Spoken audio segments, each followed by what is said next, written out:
আল্লাহু আকবার।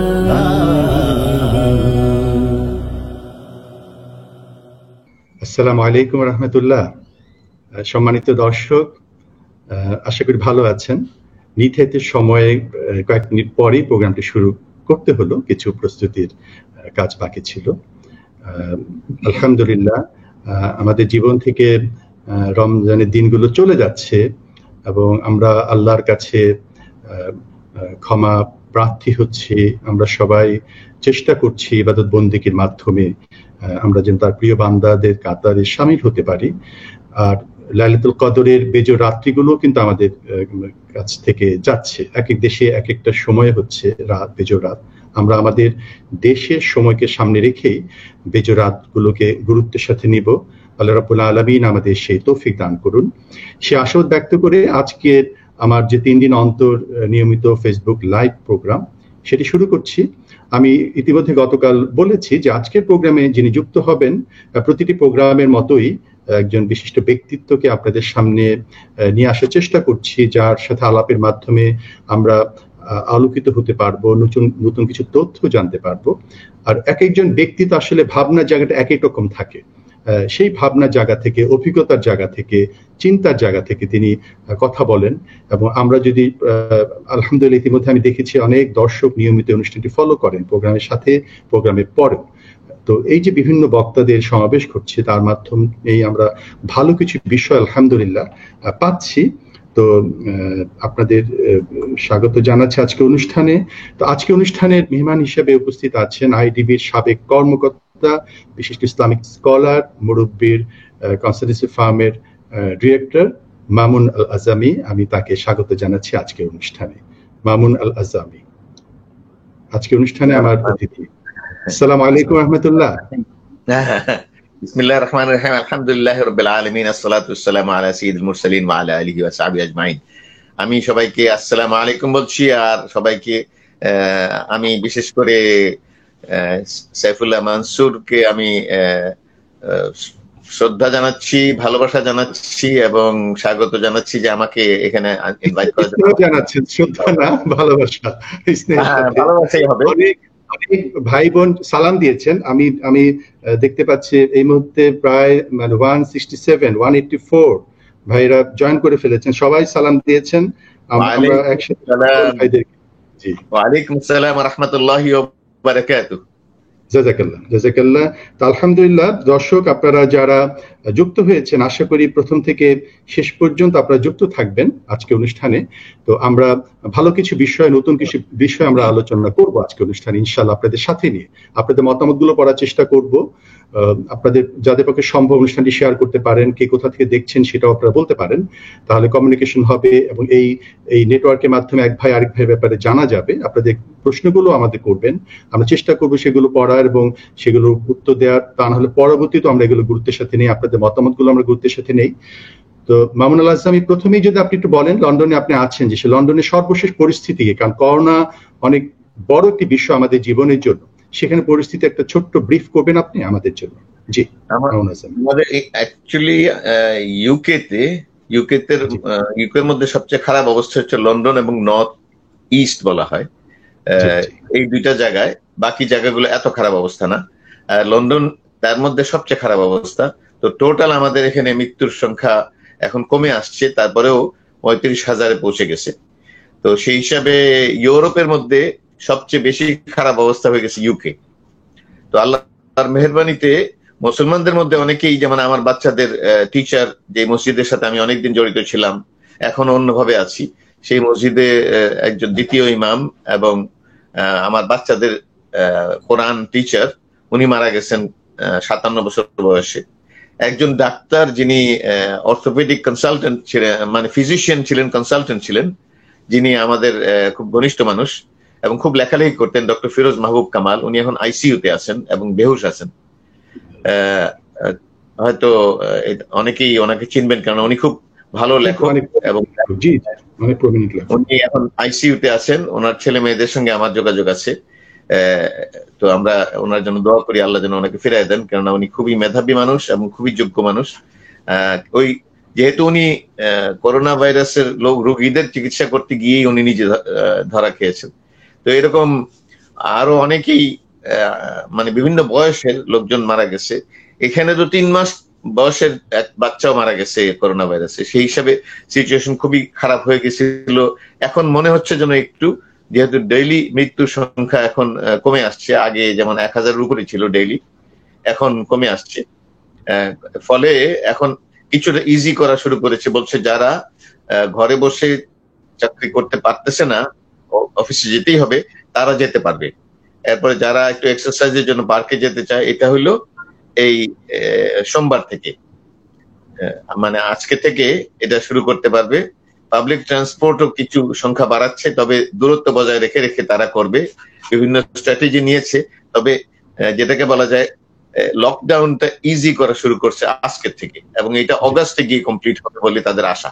এই হলো মোটামুটি। তো আল্লাহর মেহেরবানিতে আমার ইমিডিয়েট আত্মীয় স্বজনের মধ্যে আমরা সবাই সুস্থ আছি। আমরা 5 ভাই আছি, আমরা সবাই সুস্থ আছি, আমাদের পরের জেনারেশন সুস্থ আছে।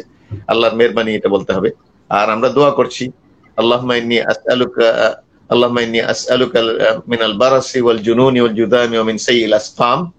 এই দোয়া পড়ছি ডেইলি, প্রত্যেক নামাজে পড়ছি।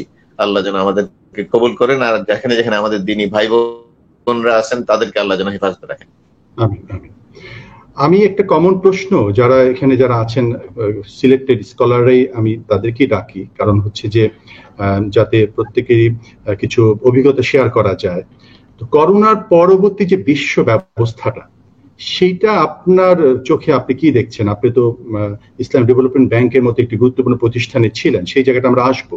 তার আগে যদি আপনি বলেন যে এই যে করোনার পরবর্তীতে যে সামগ্রিক যে পরিস্থিতিটা কি দাঁড়াতে পারে, বা আমরা কি কি অনুমান করতে পারি, যেটা নিয়ে একটু আমরা আগে যদি কিছুটা অনুমান করি তাহলে কিছু প্রস্তুতি ব্যাপার থাকে, এবং আমাদের মানসিক যে জায়গাগুলোর একটা বিষয় কাজ করে। জি মামুন হাসান। আসলে করোনার যে উৎপত্তি থেকে এটা একটা সম্পর্ক আছে।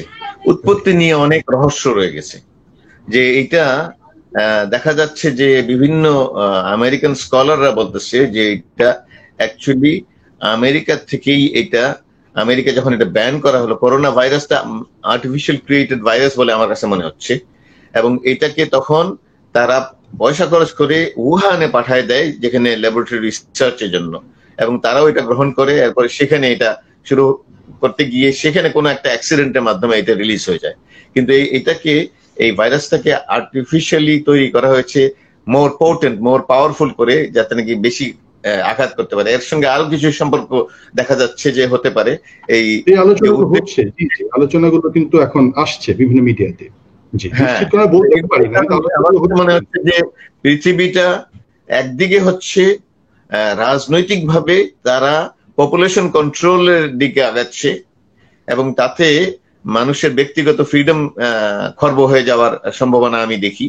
আর দেখি যে অর্থনৈতিক ক্ষেত্রে এটা একটা বিরাট ক্ষতিগ্রস্তের পরিবেশ সৃষ্টি করে ফেলেছে। ট্রিলিয়নস অফ ডলার্স যেখানে ক্ষতি হয়ে যাচ্ছে। আর একই সাথে সারা দুনিয়া যে যোগাযোগ আগের মতো এত লোক এতভাবে সফর করবে কিনা, করতে পারবে কিনা, কেননা এয়ারলাইন গুলো দেউলিয়া হয়ে যাচ্ছে। এই সমস্তকে সামনে রেখে মনে হচ্ছে দুনিয়া একটা অন্য স্তরে চলে যাবে, যেখানে অর্থনৈতিক, রাজনৈতিক, ট্যুরিজম, এরপরে হেলথ রিলেটেড ফোর্স করে ভ্যাকসিনেশন দেওয়ার জন্য একটা চেষ্টা চলবে। সব মিলে আমার কাছে মনে হচ্ছে একটা হঠাৎ করে এই উসিলায় দুনিয়ার পরিবেশ এবং কন্ট্রোল মেকানিজম যেটা আছে সেটার মধ্যে একটা পরিবর্তন আশঙ্কা আমি করছি, এবং মানুষের স্বাভাবিক জীবনযাত্রা স্বাভাবিক আর থাকতেছে না, যেটাকে ওরা বলছে নিউ নর্মাল। তখন এটার সাথে আরেকটা জিনিস বলা যায়, সেটা হলো যে এখন ভবিষ্যতে অনেক অফিসিয়াল কাজকর্ম অনলাইনে ঘরে বসে হবে, যেভাবে আমরা করছি সেইভাবে এখন ভার্চুয়াল ওয়ার্ল্ডের গুরুত্ব অনেক বেড়ে গেছে। আবার ওদিকে 5G নিয়ে অনেক কথাবার্তা হচ্ছে মিডিয়াতে।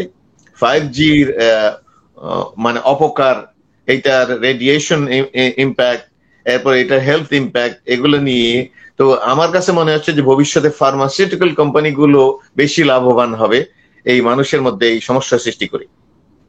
আপনি খুব গুরুত্বপূর্ণ বিষয় বলেছেন। এখন আসলে তো আমরা এক্স্যাক্টলি ভবিষ্যৎ জানি না, তবে যেটা আপনার কথা মতো এসছে সেটা হলো যে আমরা মানে সামনে যে দুনিয়াটা আসতেছে সেইখানে কিন্তু এখন মানে ভার্চুয়াল জগতে ধরেন এখন লেখাপড়া দেখা যাচ্ছে অনলাইনে হবে, সেই ক্ষেত্রে যে এইসব জায়গাগুলোতে যে পিছিয়ে পড়ে সে কিন্তু একদম এডুকেশন থেকে বঞ্চিত হয়ে যাচ্ছে।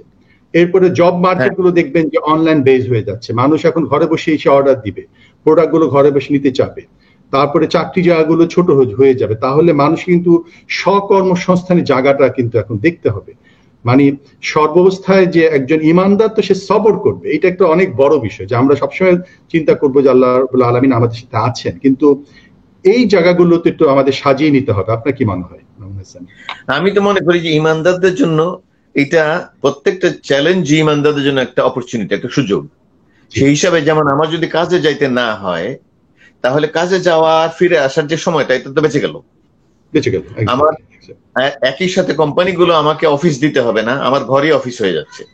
ফলে একদিক থেকে আমার পরিবারের সাথে সময় বেশি কাটানোর সুযোগ হচ্ছে, আর আমার সময় বেঁচে যাচ্ছে, পরিবেশ দূষিত হওয়া থেকে বেঁচে যাচ্ছে, যেহেতু গাড়ি চলছে না বেশি, প্লেন চলছে না বেশি, সেই সমস্ত কতগুলো বেনিফিট আছে। তবে সবচেয়ে বড় বেনিফিট আমি মনে করি যে পারিবারিক ভাবে আমরা আবার সংহত হওয়ার সুযোগ পাবো। কারণ এখন হয়েছে কি, স্বামী স্ত্রী দুজনের চাকরির মধ্যে গেলে বাচ্চাদের মা বাপ নাই, তখন বাচ্চাদেরও ওই পরিবারের পরিবেশ থাকতেছে না। সেই হিসাবে টাইমিং যদি চেঞ্জ করা হয়, স্বামী স্ত্রী সেইভাবে যদি টাইমিং চেঞ্জ করে নেয়, তাহলে বাচ্চাদের কাছে মা বাপ কেউ না কেউ থাকবে, ঘরে থাকার ফলে জামাতে নামাজের সুযোগ থাকবে। তাছাড়া যখন মানে একদিকে স্বামী স্ত্রীর সাথে সম্পর্কটা বাড়ার সুযোগ হবে, অন্যদিকে প্যারেন্টস চিলড্রেনের মধ্যে সম্পর্কটা বাড়ার সুযোগ হবে। তো এগুলো কতগুলো পজিটিভ দিক আছে। তাছাড়া জিকির আজকার করা, জামাতে নামাজ পড়তে গেলে নামাজের পরে 2-4টা কথা বলা যায় পরিবারের সঙ্গে, দিনই কথা, কোরআন হাদিস থেকে শিক্ষা করা, আর সময় যেহেতু হাতে আছে আমি কোরআন হাদিস বেশি চর্চা করার সুযোগও পাবো। এইগুলোর সুযোগ সবাই নিবে না, যারা বুদ্ধিমান, যারা ইমানদার, যারা এই সুযোগটাকে আল্লাহর পক্ষ থেকে মেহেরবানি মনে করে তারা নিবে। অন্যদিকে আরেকটা কিন্তু আশঙ্কার ব্যাপারও আছে। এগুলো সব সাইন হচ্ছে যে আমরা কিয়ামতের দিকে আরো আগে যাচ্ছি দ্রুত, এবং দাজ্জাল, ইয়াজুজ মাজুজ, ঈসা আলাইহিস সালাম, মেহেদী আলাইহিস সালাম, এগুলো কিন্তু মনে হয় অত দূরে না যত দূরে আমরা মনে করতাম। সত্য, খুবই ইম্পর্টেন্ট কথা বলেছেন। আমরা যদি নবী রাসূলদের ইতিহাস দেখি, আমাদের শেষ নবী রাসূল সাল্লাল্লাহু আলাইহি ওয়াসাল্লামের আগে যেসব নবীরা এসেছিলেন 500-700 বছর পরেই কিন্তু একটা চেঞ্জ হয়েছে। মানে হয় একটা জনপদে গজব দেওয়া হয়েছে, খুব বেশি অবকাশ, আমরা প্রায় 1500 বছরে বেশি অবকাশ পেয়ে যাচ্ছি। এবং এখন যে সিমটম গুলো, এত দ্রুত পৃথিবীর সবকিছু পরিবর্তন হচ্ছে, সুতরাং আপনি যেটা বললেন যে আমরা জানি না সে অবকাশটা আমরা কতদিন পাবো। তো সেই ক্ষেত্রে খুবই সুন্দর কথা বলেছেন যে আমরা এটাকে শুধু বিপদ হিসেবে না দেখে আমরা যদি অপরচুনিটি হিসেবে দেখি, যে আল্লাহ রাব্বুল আলামিন আমাদের সুযোগ করে দিচ্ছেন, আমাদের সময় অপচয় না করে আমরা রাস্তাঘাটে অনেক সময় চলে যেত, ঢাকা শহরে যদি রাস্তায় ট্রাফিক জ্যামে অনেক ঘন্টা চলে যেত, সেই জায়গায় আমরা কিন্তু বাসায় কিন্তু কাজ করতে পারছি, এবং নিজেকে তৈরি করা, নিজের জীবনটাকে গুছালো পরকালমুখী করা, এবং কেউ একটু কষ্টে আছে, কেউ একটু আরামে আছে, যেই থাকুন সময় তো চলে যাচ্ছে আমাদের এখান থেকে। আপনার মানে কর্মস্থল সে সৌদি আরবের অনেক সুহৃদরা যোগাযোগ মানে জয়েন করেছে ইতিমধ্যে, তারা সালাম দিয়েছেন আপনাকে, এবং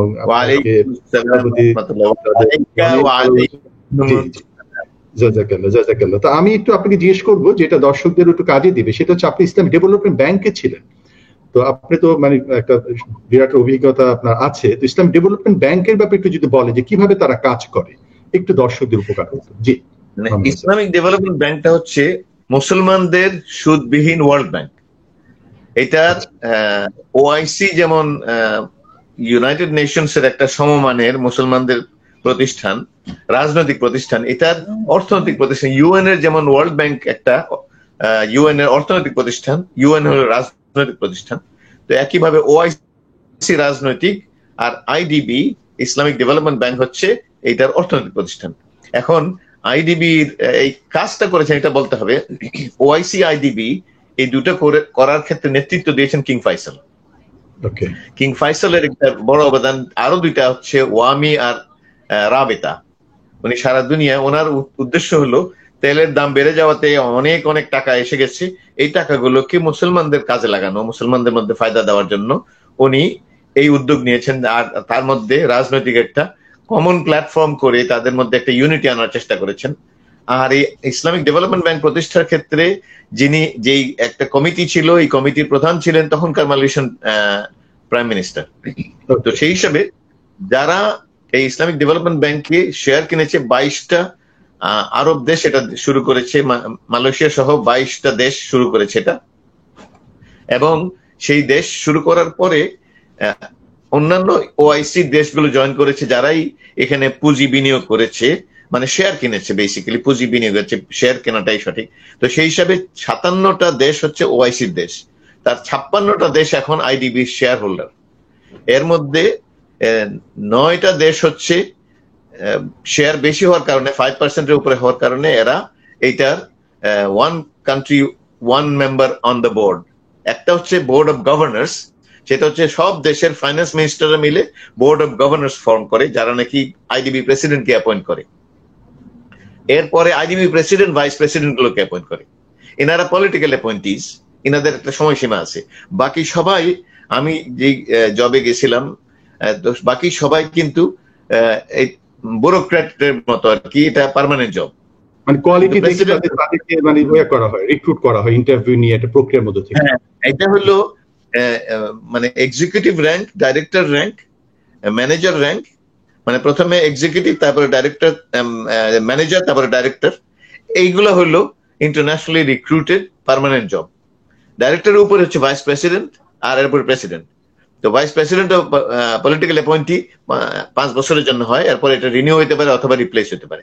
তো সেই হিসাবে এই ইন্টারন্যাশনাল নিচে যেগুলো সাপোর্ট জব, এগুলো হলো local recruit.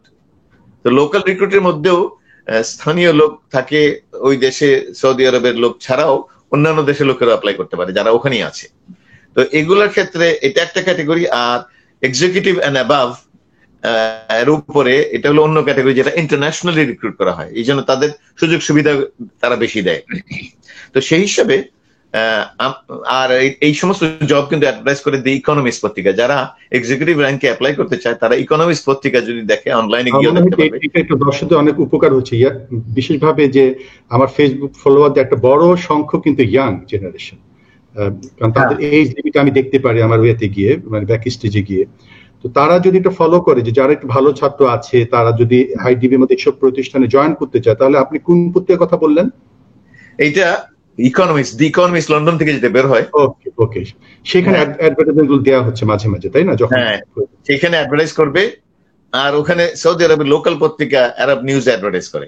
Right right right. তো যারা সৌদি আরবে আছেন আরব নিউজ দেখতে পারেন, কিন্তু ইকোনমিক্স দেখাটাই নিরাপদ, কারণ যদি আরব নিউজে তারা ডিসাইড করে না করতে, কারণ international recruit, international professional, intellectual, academic, এই সমস্ত লোকদের সব অ্যাডভার্টাইজমেন্ট ইকোনমিক্সে আসে, কারণ এটার পজিশন অনেক হাই। তো সে কারণে সেখানে আসে। এরা ইন্টারন্যাশনালি রিক্রুট করার পদ্ধতিও আছে, কিন্তু এর আগে আমার বুঝতে হবে যে মানে ওরা ওখানে কিন্তু এই ইন্টারন্যাশনাল রিক্রুটমেন্ট প্রসেস যেভাবে করে, তাতে নিজস্ব লোক নিজস্ব নেওয়ার যে একটা মেকানিজম আমাদের দেশে আছে, সেটা কিন্তু ওখানে খুব কাজ করে না। যেটা প্রেসিডেন্ট সাহেব, ভাইস প্রেসিডেন্ট নিজস্ব পছন্দ মতো নিতে পারেন, সেখানে কিন্তু ডাইরেক্টলি রিক্রুটমেন্ট হয় না। আবার এটা মানে গভর্নিং বডি পলিসি মেকিং যেটা, এবং অ্যাপ্রুভাল মেকানিজম যেটা, সেটা আমি বলে দিচ্ছি।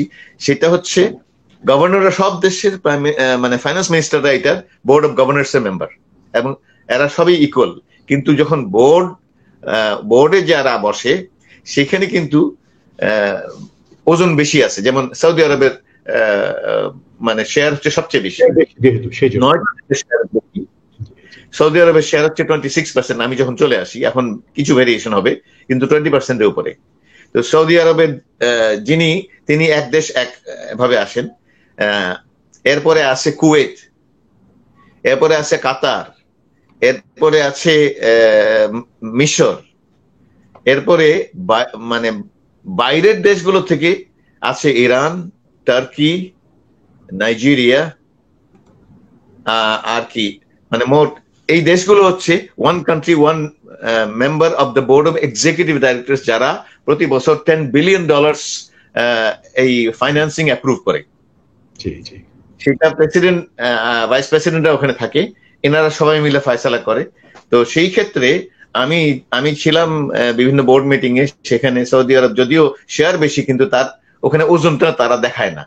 এখানে আইডিবির আরেকটা বৈশিষ্ট্য হচ্ছে যে আইডিবি তে সুদহীন শুধু না, অন্যান্য সব ওয়ার্ল্ডের যে ডেভেলপমেন্ট ব্যাংক আছে সবখানে ওয়েস্টার্ন লোকেদের শেয়ার আছে। আচ্ছা জাহিরুল আইডিবিতে একটা আচ্ছা আচ্ছা একটু আমি আসি। জাহিরুল ইসলাম সুনাইবি ভাই লিখেছেন যে আইডিবি সুফল গ্রামের সুবিধা বঞ্চিত মানুষের কাছে আমার মনে হয় যাচ্ছে না, এই নিয়ে কিছু বললে খুশি হব।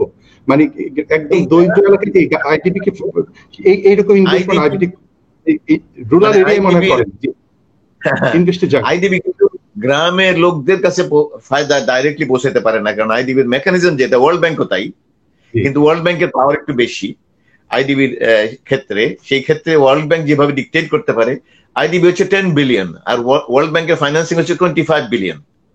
আর যেহেতু আইডিবির ফাইন্যান্সিং কম, বলতে হবে যে ইন্টারন্যাশনাল ফাইন্যান্সিং এর ক্ষেত্রে, ডেভেলপমেন্ট ফাইন্যান্সিং এর ক্ষেত্রে IDB is a small player, কেননা তাদের অ্যামাউন্ট সবচেয়ে কম। Asian development bank, African development bank, European bank for reconstruction and development, inter American development bank যেটা আমেরিকা নর্থ সাউথ মিলে যেটা করেছে, তো এই সমস্ত ডেভেলপমেন্ট ব্যাংকের সামনে আইডিবির টোটাল ক্যাপাসিটি কম, যদিও এটার মানে $50 বিলিয়ন হচ্ছে তাদের অথরাইজ ক্যাপিটাল, কিন্তু অ্যাকচুয়াল তাদের ফাইন্যান্সিং আমি থাকা পর্যন্ত 10 বিলিয়ন হয়েছে, এখন হয়তো একটু বেশি হবে। তো সেই ক্ষেত্রে তো আমি এমনি মোটামুটি আপনার একটা প্রাথমিক একটা আইডিয়া পেলাম, কিন্তু আপনার কাজের জায়গাটা কি ছিল সেই ক্ষেত্রে আপনার অভিজ্ঞতাটা একটু যদি শেয়ার করেন যে আপনি কি ধরনের কাজে ওখানে কন্ট্রিবিউট করেছেন। জি, আইডিবির একটা ডিপার্টমেন্ট আছে, সেই ডিপার্টমেন্টের আমি থাকার সময় ডিপার্টমেন্টের নাম ছিল স্পেশাল অ্যাসিস্ট্যান্স ডিপার্টমেন্ট। মানে যে ডিপার্টমেন্টে নন মেম্বার কান্ট্রিকে হেল্প করার জন্য, যেহেতু মেম্বার কান্ট্রিতে আরেকটা জিনিস বলে নেই, মেম্বার কান্ট্রিতে কিন্তু মুসলিম মাইনরিটি দেশও আছে, ভেরি ইন্টারেস্টিং, কারণ ওআইসি তো অর্গানাইজেশন অফ ইসলামিক কোঅপারেশন, সেখানে মুসলিম মাইনরিটি যেমন সুরিনাম 10% লোক কিন্তু ওআইসির মধ্যে আছে, আইডিবির মধ্যেও আছে 10% মুসলিম। টোগো, মোজাম্বিক, সিয়েরা লিওন, এই যে দেশগুলো বলছি আমি, এগুলো কিন্তু মানে মুসলিম মাইনরিটি দেশ, কিন্তু এরা আইডিবির মেম্বার। যেমন ইউগান্ডা আইডিবির মেম্বার কিন্তু 30% মুসলিম, মোজাম্বিক আরো কম। তো এইভাবে তারা, যেহেতু এটার মধ্যে কোনো ওয়েস্টার্ন ইন্টারফিয়ারেন্স নাই, ওয়েস্টার্ন মেম্বারশিপ নাই, ডিকটেশন নাই, তাদের হুকুম এখানে চলে না, তাদের কথা চলে না, এটা সুদবিহীন শুধু না, এটা ওয়েস্টার্ন ছাড়া। আমি কাজ করেছি যেটা, এটাও একটা ইউনিক ব্যাপার আইডিবির, সেটা হচ্ছে যে নন মেম্বার কান্ট্রিতে 1/3 মুসলমান বাস করে, তাদেরকে খেদমতের জন্য একটা ডিপার্টমেন্ট করছে, এটার নাম হলো স্পেশাল অ্যাসিস্ট্যান্স ডিপার্টমেন্ট। এটার ব্যাকগ্রাউন্ড আর একটা খুব ইন্টারেস্টিং ব্যাকগ্রাউন্ড। যখন আইডিবি শুরু হয় তখন কিন্তু সুদবিহীন মেকানিজম ডেভেলপ করে নাই, তো তাদের বিলিয়নস অফ ডলার্স নিয়ে কোথায় রাখবে, তখন তারা ওয়েস্টার্ন ব্যাংকগুলোতে জমা রাখছে এবং ওখানে সুদ জমা হয়েছে। যখন সুদ কয়েকশো মিলিয়ন ডলার সুদ হয়ে গেছে, তখন তাদের আইডিবি আর ওআইসি মিলে একটা ইন্টারন্যাশনাল ফেকা একাডেমি আছে, তারা বলল যে এই টাকাটা আইডিবির মেম্বার যারা তারা ভোগ করতে পারবে না, কিন্তু এই টাকাটা ওয়েস্টার্ন ব্যাংকে দিলে এইটা ওয়েস্টার্ন ব্যাংকদের লাভ হবে, এটা দেওয়া যাবে না। সুতরাং মেজরিটি ডিসিশন হিসেবে, সর্বসম্মত না, মেজরিটি ডিসিশন হিসেবে এই সুদের টাকাটাকে নিয়ে ওয়াকফ করা হয়েছে। ওয়াকফ করে তখন যখন ডেভেলপ করছে সিস্টেম, তখন এটাকে ওয়াকফ করে এইটা অমুসলিম দেশের গরিব মানুষের মধ্যে সাহায্য করার জন্য, এডুকেশনাল সাহায্য করার জন্য ব্যয় করার সিদ্ধান্ত হয়েছে। তো সেখানে যখন রিটার্ন আসতেছে, এগুলো কিন্তু যদি অরিজিনালটা সুদ, কিন্তু রিটার্ন যখন ওয়াকফ হয়ে গেছে তখন রিটার্নটা কিন্তু সুদ নাই, তখন এইটাকে অর্ধেক টাকাটা এই মানে ওয়াকফের ফান্ডটাকে বাড়াইছে আর বাকি অর্ধেক টাকাটা বিতরণ করেছে। এই বিতরণ আমি থাকাকালে এই ওয়াকফের টোটাল ফান্ড হয়েছে $1 বিলিয়ন, আর বিতরণ হয়েছে আমি থাকাকালে $100 বিলিয়ন বিভিন্ন মুসলিম মাইনরিটি দেশগুলোতে। আমি মুসলিম মাইনরিটি বলি, কিন্তু আইডিবিতে তা বলে না, কারণ মুসলিম মাইনরিটি দেশ তো মেম্বারও আছে, এই জন্য আইডিবিতে বলে non member country, Muslim communities in non member countries. কেন মুসলিম মাইনরিটি বললে তো মেম্বার কান্ট্রি এসে যায়, ইউগান্ডা এসে যায়, মোজাম্বিক এসে যায়, সুরিনাম এসে যায়। জি, তো আপনি এই যে দেশগুলোতে আপনি গিয়েছেন এবং তাদেরকে হেল্প করার জন্য, সেই ক্ষেত্রে আপনার একটু ছোট অভিজ্ঞতা একটু শেয়ার করতে। এখানে এইটার মধ্যে এটার 80% টাকা খরচ হয় এডুকেশনালি। একটা হচ্ছে স্কলারশিপ, আর একটা হচ্ছে স্কুল, ক্লিনিক, এগুলোকে মুসলিম রান, ওয়াকফ রান, চ্যারিটি রান, এগুলো প্রতিষ্ঠানকে সাহায্য দেওয়া বিল্ডিং এন্ড ইকুইপমেন্টের জন্য। তো বিল্ডিং এন্ড ইকুইপমেন্ট গ্রান্ট তো সর্বমোট 110টা দেশে আমরা সাহায্য দিয়েছি। আমার দায়িত্ব ছিল যাদেরকে স্কলারশিপ দেওয়া হচ্ছে এই স্টুডেন্ট গুলোকে, স্কলারশিপ অ্যাডমিনিস্ট্রেশন আমার দায়িত্ব ছিল না। আমার দায়িত্ব ছিল এই স্টুডেন্ট গুলোকে ইসলামিক ওরিয়েন্টেশনের ট্রেনিং দেওয়া, তাদের মধ্যে good student and good Muslim হিসেবে তাদের গড়ে তোলার জন্য প্রোগ্রাম দেওয়া। আর যারা গ্রাজুয়েট হয়ে যাচ্ছে তাদেরকে নিয়ে আইডিবি গ্রাজুয়েট অ্যাসোসিয়েশন করে গরিব মানুষের খেদমতে তাদেরকে প্রতি সপ্তাহে 2 ঘন্টা সময় ব্যয় করার জন্য তাদেরকে বিভিন্ন ধরনের প্রশিক্ষণ দেওয়া, বিভিন্ন ধরনের তাদেরকে গাইডলাইন দেওয়া, এটা হচ্ছে গ্রাজুয়েটদের জন্য। আর প্রত্যেকটা দেশে একটা এনজিও আমাদের পার্টনার, যে এনজিও মাধ্যমে আমরা এগুলো করতাম। তারপরে যখন এটা এই যে স্টুডেন্ট গুলো কিন্তু লোন নিত, ইন্টারেস্ট ফ্রি লোন, এবং 10 বছরে তার রিটার্ন দিবে। এই টাকাটাকে আবার রিসাইকেল করার জন্য একই পারপাসে লোন হিসেবে দিবে, এবং সেখানে যেটা প্রয়োজন সেই হিসাবে দিবে। সেটার জন্য আইডিবি এডুকেশন ট্রাস্ট করা হয়েছে।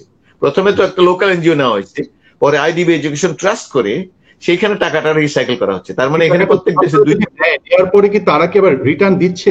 তারা কর্মজীবনে গিয়ে সেটা রিটার্ন রেটটা কি? রিটার্ন রেট বিভিন্ন দেশে বিভিন্ন রকম, যে যেখানে যতটা এফোর্ড করতেছে, কিন্তু বন্ড সাইন করতে হয়েছে যেটা লিগালি এনফোর্সেবল। আমি একটা এক্সাম্পল দিই। শ্রীলঙ্কাতে এক ডাক্তার মহিলা, এক ডাক্তার পুরুষ, দুইজনই আইডিবি স্কলার, গ্রাজুয়েট হয়েছে, দুইজনই ডাক্তার, এবং দুইজনই বিয়ে করেছে। বিয়ে করার পরে তারা একটা ক্লিনিক করেছে, করে খুব টাকা কামাইতেছে, কিন্তু টাকা ফেরত দিচ্ছে না। ওখানে যে আইডিবি এডুকেশন ট্রাস্ট আছে সেখানে টাকা ফেরত দিচ্ছে না। তখন তারা তাকে বলছে তোমার বন্ড সাইন করা আছে, তুমি টাকা দাও, কিন্তু দিচ্ছে না। তারপরে তারা লিগ্যাল ওয়ার্নিং দিচ্ছে না। তারপরে কোর্টে গিয়ে এখন দিচ্ছে। কোর্টে গেছে বলে কোর্ট বলছে তুমি বন্ড সাইন করেছো, তোমাকে দিতে হবে। তারা এত টাকা কামাই করতে দিচ্ছে না। কিন্তু এইটার জন্য স্টুডেন্টদের মাইন্ডসেট তৈরি করতাম আমি। আমার কান্ট্রি ছিল 51টা। সেখানে আমি যখন রিটায়ার করি তখন আমার 4000, আরেকজন টাকাটা পাবে, আরেকটা ছাত্র উপকৃত হবে, এটা তো একটা সাইকেলে ঘুরতে থাকে। জি। এবং আমি তাদেরকে এটা বলি, এই টাকা তোমার না, এই টাকা কমিউনিটি কি আইডিবি গ্রান্ট দিচ্ছে, তোমাকে দিচ্ছে ইন্টারেস্ট ফ্রি লোন। এই কথা বলে দেওয়া হচ্ছে, বন্ডে লেখা আছে যে এই টাকাটা ওই প্রত্যেক দেশের জন্য এই টাকাটা বরাদ্দ হয়ে গেছে, ওই দেশের মুসলিম কমিউনিটির জন্য, এডুকেশনের জন্য।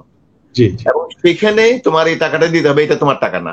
তোমাকে লোন দেওয়া হয়েছে কমিউনিটির পক্ষ থেকে, আইডিবি দিয়েছে, তবে কমিউনিটির পক্ষে দিচ্ছে। এই টাকাটা তোমার ওখানে ট্রাস্ট যেটা করা হচ্ছে এখানে দিবা, যাতে আরো অন্যরা উপকার পাইতে পারে। যেমন ইন্ডিয়াতে আমাদের সামথিং লাইক $50 মিলিয়ন ইনভেস্ট করা হয়েছে। তো এই টাকাটা তারা ফেরত নিচ্ছে, নিয়ে আবার তারা প্রতি বছর 100-র উপরে স্কলারশিপ দিচ্ছিল, 150টা স্কলারশিপ দিচ্ছিল আমি যখন রিটায়ার করি। তার মানে আরো অন্যরা ফায়দা পাচ্ছে।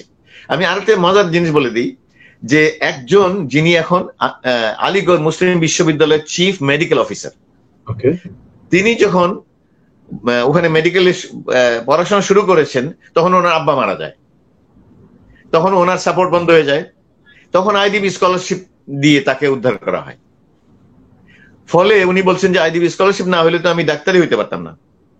এখন উনি চিফ মেডিকেল অফিসার। তানজানিয়াতে একজন ভাইস চ্যান্সেলর, ইনি আইডিবির অফিসার। উগান্ডাতে কাম্পালা ইন্টারন্যাশনাল ইউনিভার্সিটির ভাইস চ্যান্সেলর একজন আইডিবি গ্রাজুয়েট। এরকম ভাবে ক্যাম্বোডিয়াতে একজন ক্যাবিনেট মিনিস্টার ডাক্তার, সে আইডিবি গ্রাজুয়েট। এইভাবে বিভিন্ন পজিশনে কিন্তু আইডিবি গ্রাজুয়েটে বসে আছে। আমি যখন রিটায়ার করি 4000 স্টুডেন্ট, এরা ন্যাচারালি আমাকে মানে স্টুডেন্টরা ডাইরেক্টলি আমাকে এতটা চিনবে না, যেহেতু আমার 28 জন লোক ছিল ময়দানে যারা স্টুডেন্ট গাইড করতো।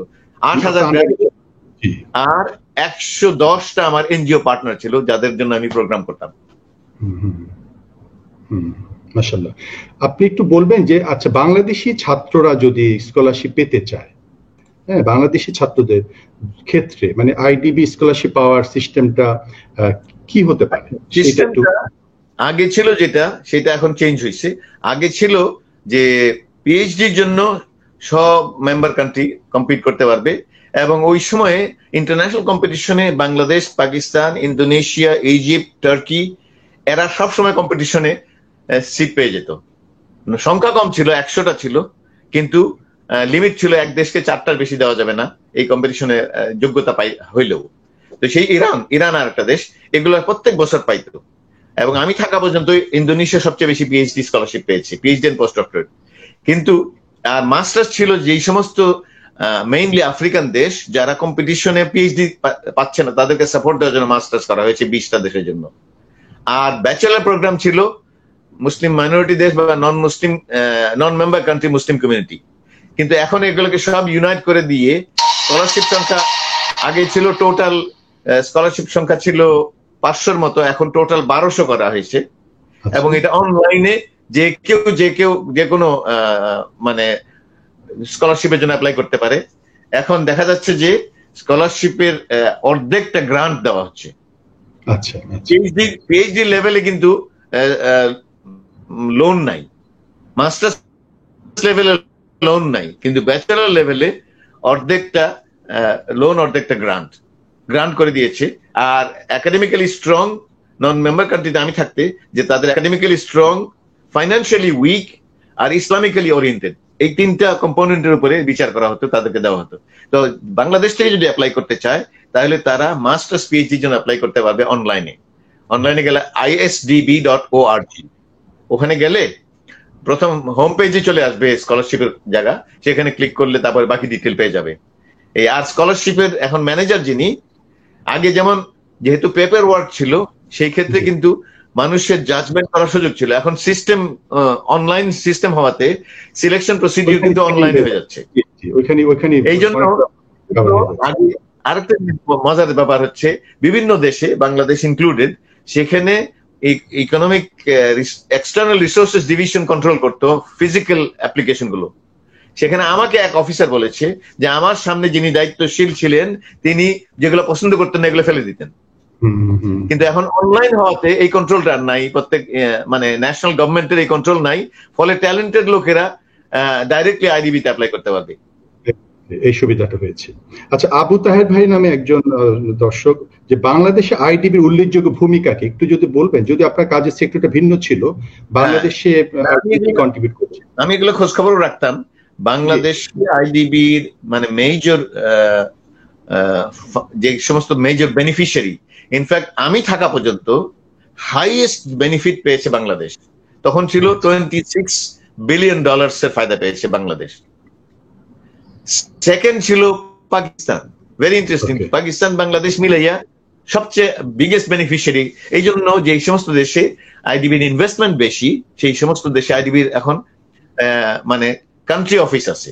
আইডিবির কান্ট্রি অফিস বাংলাদেশে আছে, পাকিস্তানে আছে, যে সমস্ত দেশে ইনভেস্টমেন্ট বেশি। তো সেই হিসাবে কিন্তু বাংলাদেশের মেজর বেনিফিট হচ্ছে যে অয়েল কিনে, এই অয়েলটা আইডিবি কিনে বিক্রি করে। যে ইন্টারন্যাশনাল পেট্রোলিয়াম ইম্পোর্ট যেগুলো হয়, এইটার বিগেস্ট কন্ট্রিবিউশন আইডিবির। তো তাছাড়া রোডের জন্য আছে, যেমন অন্য একটা ফান্ড থেকে আইডিবি কিন্তু এই যে সাইক্লোন শেল্টার বানিয়ে দিয়েছে। সেখানে কিং আব্দুল্লাহ অ্যাকচুয়ালি $150 মিলিয়ন উনি দান করেছিলেন, যাতে স্কুল কাম শেল্টার এটা করার জন্য।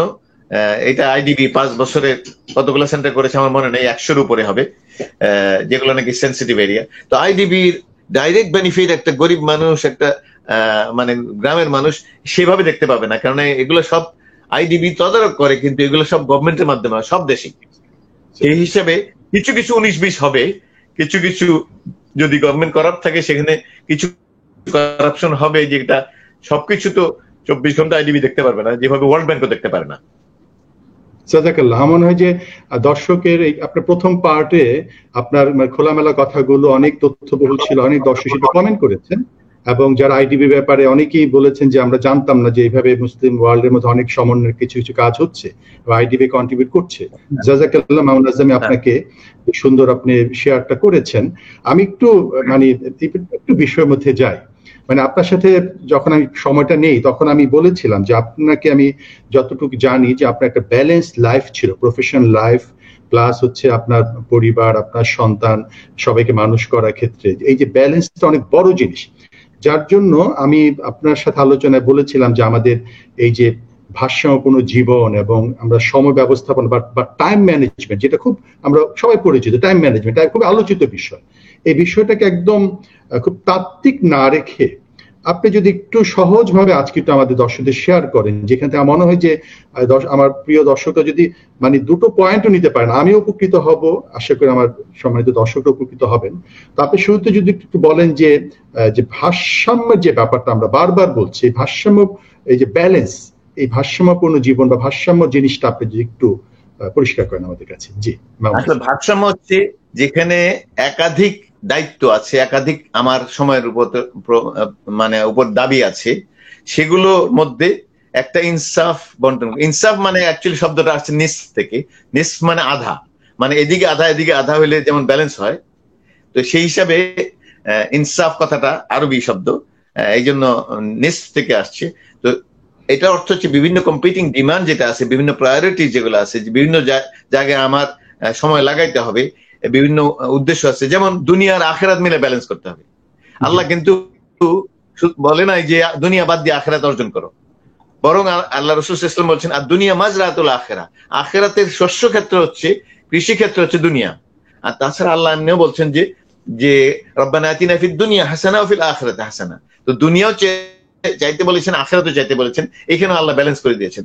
তো ব্যালেন্স হচ্ছে কম্পিটিং ডিমান্ডস, যেমন আমার পরিবারের প্রয়োজন আছে,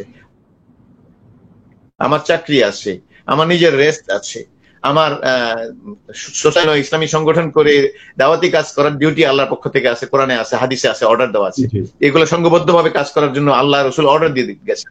এই জন্য আমি একলাও থাকতে পারি না, আমার আমি কমিউনিটি অর্গানাইজেশনের সাথে জড়িত হতে হয়। কথা এইগুলোর মধ্যে ব্যালেন্স, যেমন আমার নিজস্ব প্রয়োজনের ব্যালেন্স একটা আছে, আমার পরিবার এবং সামাজিক বন্ধনগুলো, আত্মীয় স্বজন আছে, বন্ধু বান্ধব আছে, এটার সাথে আমার একটা ব্যালেন্স করতে হবে। যদি আমি একদিকে ঝুঁকে পড়ি তো তাহলে আমি অন্যদিকে ইনসাফ করলাম না। তো সেজন্য এগুলো সবগুলো আমার চাকরিটা, আমার লেখাপড়ার ক্ষেত্রে, যখন আমি লেখাপড়া করি তখন আমার লেখাপড়ার ক্ষেত্রে আমার মা বাবার অধিকার আছে, আমার ভাই বোনের অধিকার আছে, আমার লেখাপড়ার জন্য কাজ করতে হবে, আমার রেস্টও নিতে হবে। তো আমার প্রফেশন সেখানে লেখাপড়া, সেটা যদি আমি ভালো করে ইনভেস্ট করি তাহলে এখানে আমি যা পুরুষ হিসাবে আমার যে ওয়াজিব আমার ফ্যামিলি দেখার, সেই দায়িত্ব পালনের যোগ্যতা আমার হাসিল হবে, আমার চাকরি বাকরি, আমার কামাইয়ের সুযোগ হবে।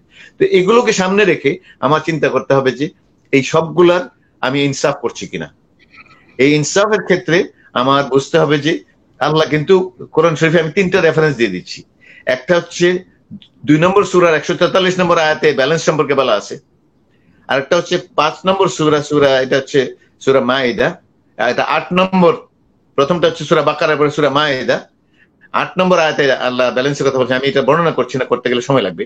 আরেকটা হচ্ছে সূরা আর রহমানের শুরুর দিকে 7 থেকে 9 আয়াতে মিজান বলা হচ্ছে ব্যালেন্সের জন্য, এবং বলছে তোমরা মিজান নষ্ট করো না, ব্যালেন্স নষ্ট করো না। ব্যালেন্সের আরেকটা অর্থ হইতে পারে মডারেট। মডারেট কিন্তু অনেক সময় আল্লাহ রসুলের ডাইরেক্ট কথাকে কম্প্রোমাইজ করে মডারেটের ব্যাখ্যা করা হয়। আমার সামনে আল্লাহ এবং রসুল যেটা দিয়ে গেছেন এর চেয়ে মডারেট কিছু নাই। অন্যগুলো হচ্ছে এক্সট্রিমিস্ট, অন্যগুলো হচ্ছে শিথিলতা। আল্লাহ রসুলের কথার উপরে মডারেট হওয়া, ওনাকে কথাকে বাদ দিয়ে মডারেট হওয়া, এটা মডারেট নয়, এটা ইমানের ঘাটতি, এটা মডারেট নয়। তো সেই হিসাবে তো ব্যালেন্স করার জন্য আমি আবার এটা ব্যালেন্সের সাথে রিলেটেড আমি একটা কথা বলি, সেটা হচ্ছে ব্যালেন্স কিন্তু 2 প্রকারের। একটা হলো আমার চিন্তা আর অনুভূতির ব্যালেন্স, ইনসাইড ব্যালেন্স, আমার ভিউর ব্যালেন্স, আমার ভ্যালিউজ এর ব্যালেন্স, আমার অ্যাটিটিউডের ব্যালেন্স, এটা আমার ইন্টারনাল ব্যালেন্স। এক্সটার্নাল ব্যালেন্সটা কি?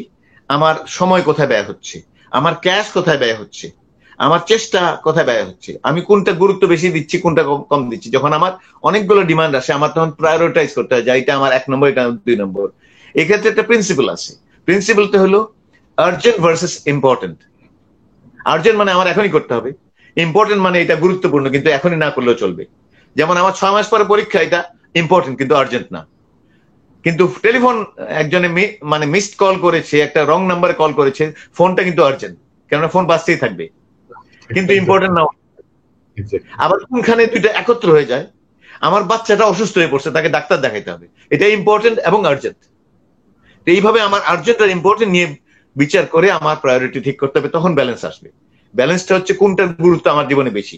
আল্লাহ রসুলকে বাদ দিয়ে, যেমন এত ব্যস্ত ফ্যামিলির জন্য সময় নাই, যেটা আমার ওয়াজিব ডিউটি, বাচ্চাদের বড় করার পিছনে ইনভেস্ট করার সময় নাই, আমি কোরআন হাদিস পড়ার সময় নাই, অনেকে নামাজটাও সঠিক সময় পড়ার সময় নাই। এই যে এগুলো হলো ইমব্যালেন্স। তো এই জন্য ব্যালেন্স সংক্রান্ত আমি আরেকটা কথা বলেই ব্যালেন্স চ্যাপ্টারটা শেষ করি। সেটা হলো তিনটা মডেল আমি ব্যবহার করি ব্যালেন্সের জন্য।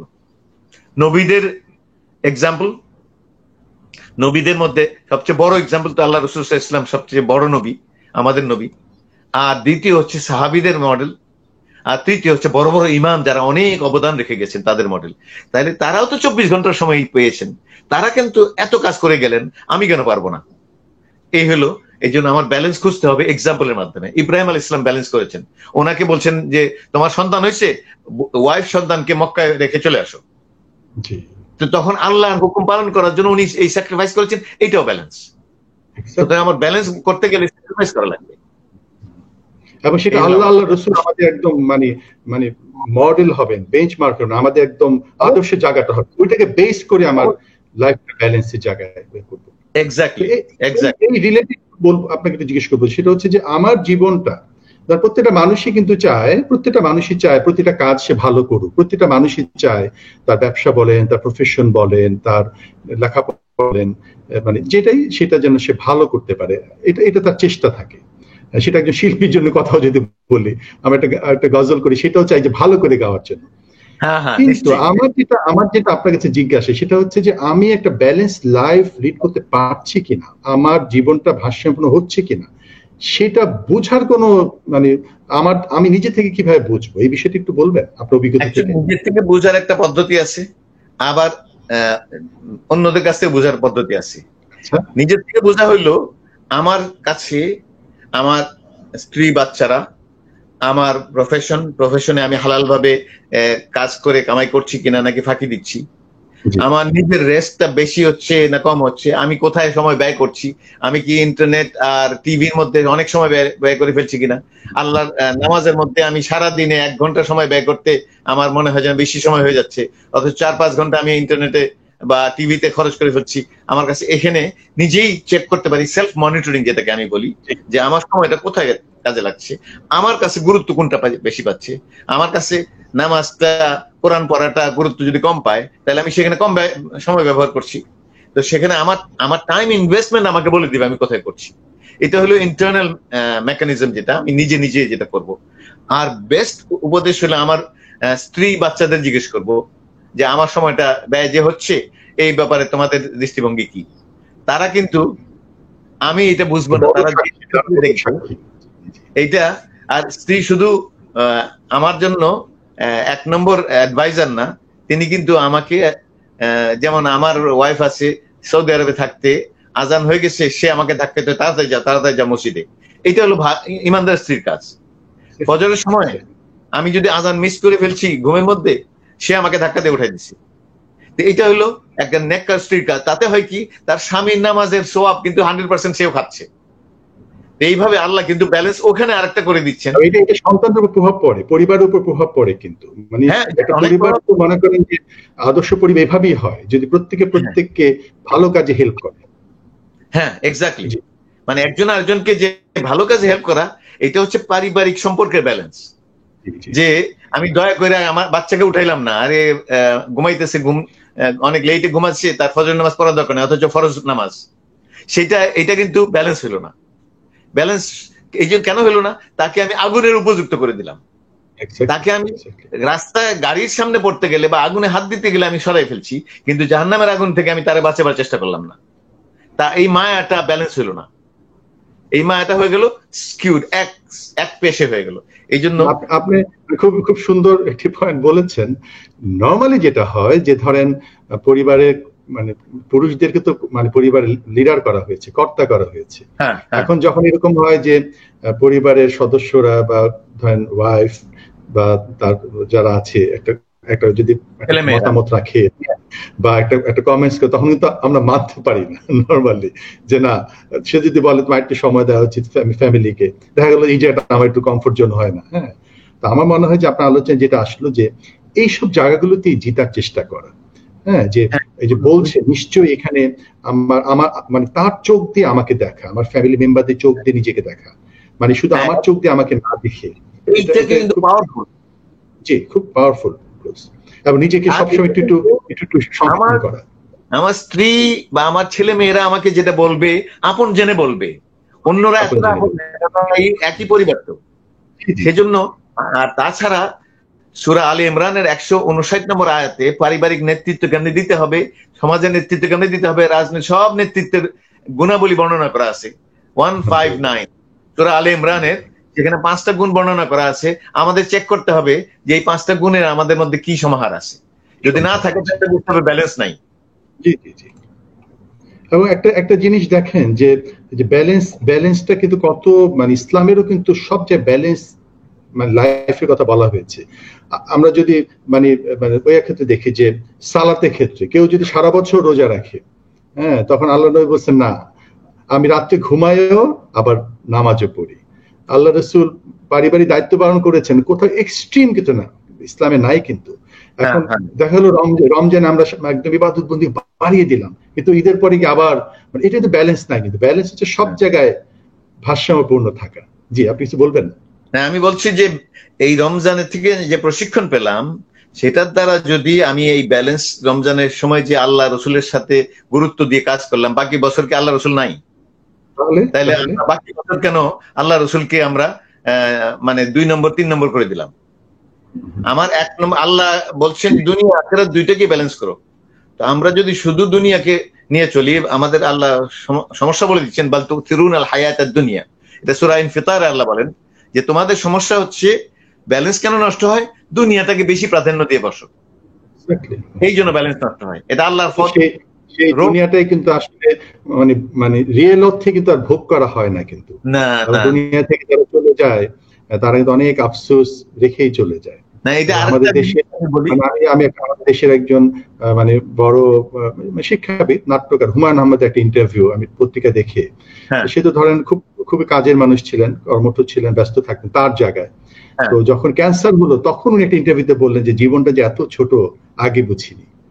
তো বিষয়টা হচ্ছে আমরা যদি ধরেন আমরা এই যে চলছে, হঠাৎ করে এমন একটা যদি খবর চলে আসে যে খবরটা হলো আমার জীবন আর সংক্ষিপ্ত হয়ে যাচ্ছে, তখন কিন্তু আমরা রিয়েলাইজ করি যে আমাদের অনেক সময় আমরা জীবনে অপচয় করেছি। জি, আপনি যেটা বলছেন। আমি বলছিলাম যে আসলে কেউ দেখে শিখে, কেউ ভুগে শিখে। সত্য। তো দেখে শেখাটা, একজন একটা গর্তে পড়ে গেছে, আমি দেখলাম আমি কেন গর্তে পড়ছি, আমার কেন গর্তে পড়তে হবে? আমি তো বুদ্ধিমান হইলে আমি ওই গর্ত থেকে অন্যের সাফারিং থেকে আমি শিখবো।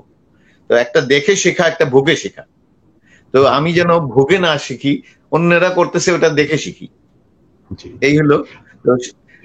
আচ্ছা, একটা বিষয় আপনাকে একটু রিলেটেড একটা বিষয় একটু প্রশ্ন, সেটা হচ্ছে যে আল্লাহ রাব্বুল আলামিন তো আমাদের সৃষ্টি করেছেন এবং তিনি জানেন যে এই সৃষ্টির জীবটা কি নেচারের। হ্যাঁ, আল্লাহ বলে দিয়েছেন যে তোমাদেরকে আমরা দুর্বল করে তৈরি করেছি।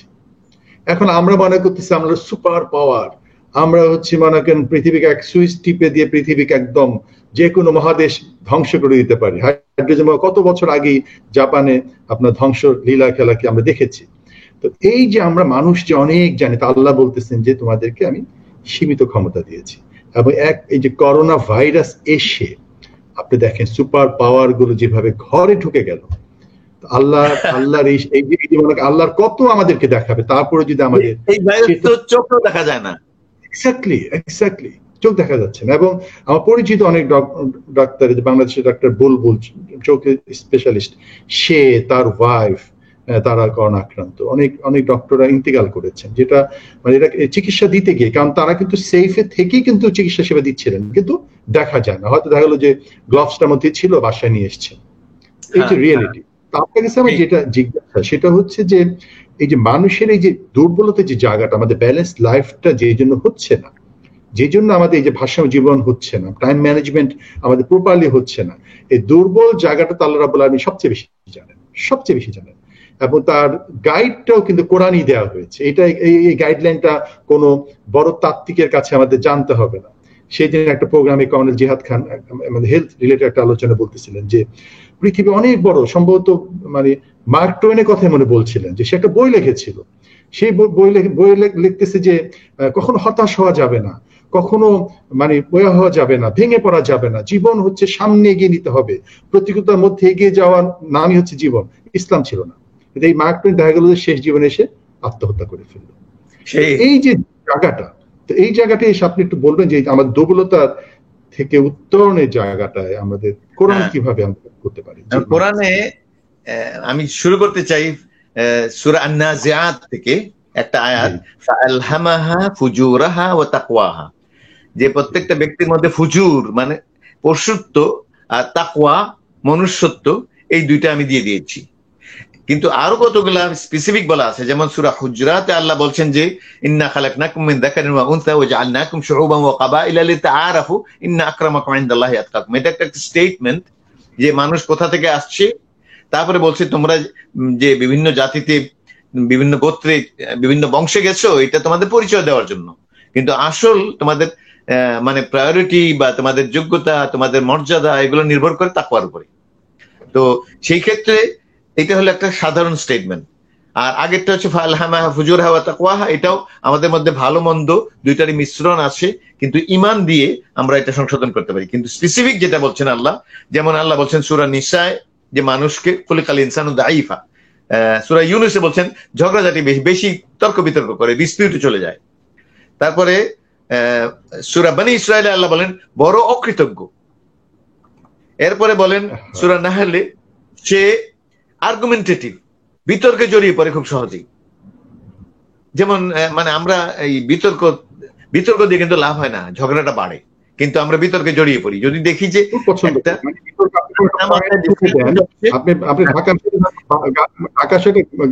বাসের মধ্যে আপনি একটা আলোচনা তুলে দেখেন না, দেখবেন যে সবাই জানে মানে কোন বিষয়ে বিতর্ক করতে আমরা যে এত স্থির, এত পণ্ডিত, হাঁটতে রাজি। মানে এই যে সূরা মাআরিজ আল্লাহ বলেন সে রেস্টলেস, সে বেশি হতাশ হয়ে যায়, সে কোঅপারেট করতে চায় না। এই যে এগুলো দুর্বলতা মানুষের মধ্যে আছে, কিন্তু সূরা মাআরিজে বলছে ঈমান দিয়ে এই সব দুর্বলতা দূর করা সম্ভব। এইগুলোর কারণে মানুষ ইমব্যালেন্স হয়, কিন্তু ঈমান এটাকে ব্যালেন্স করে দেয়। কিন্তু যখন আমরা এইগুলোর মধ্যেই থাকি আর ঈমানটাকে মজবুত না করি, তাহলে আমাদের ব্যালেন্স ঠিক হবে না।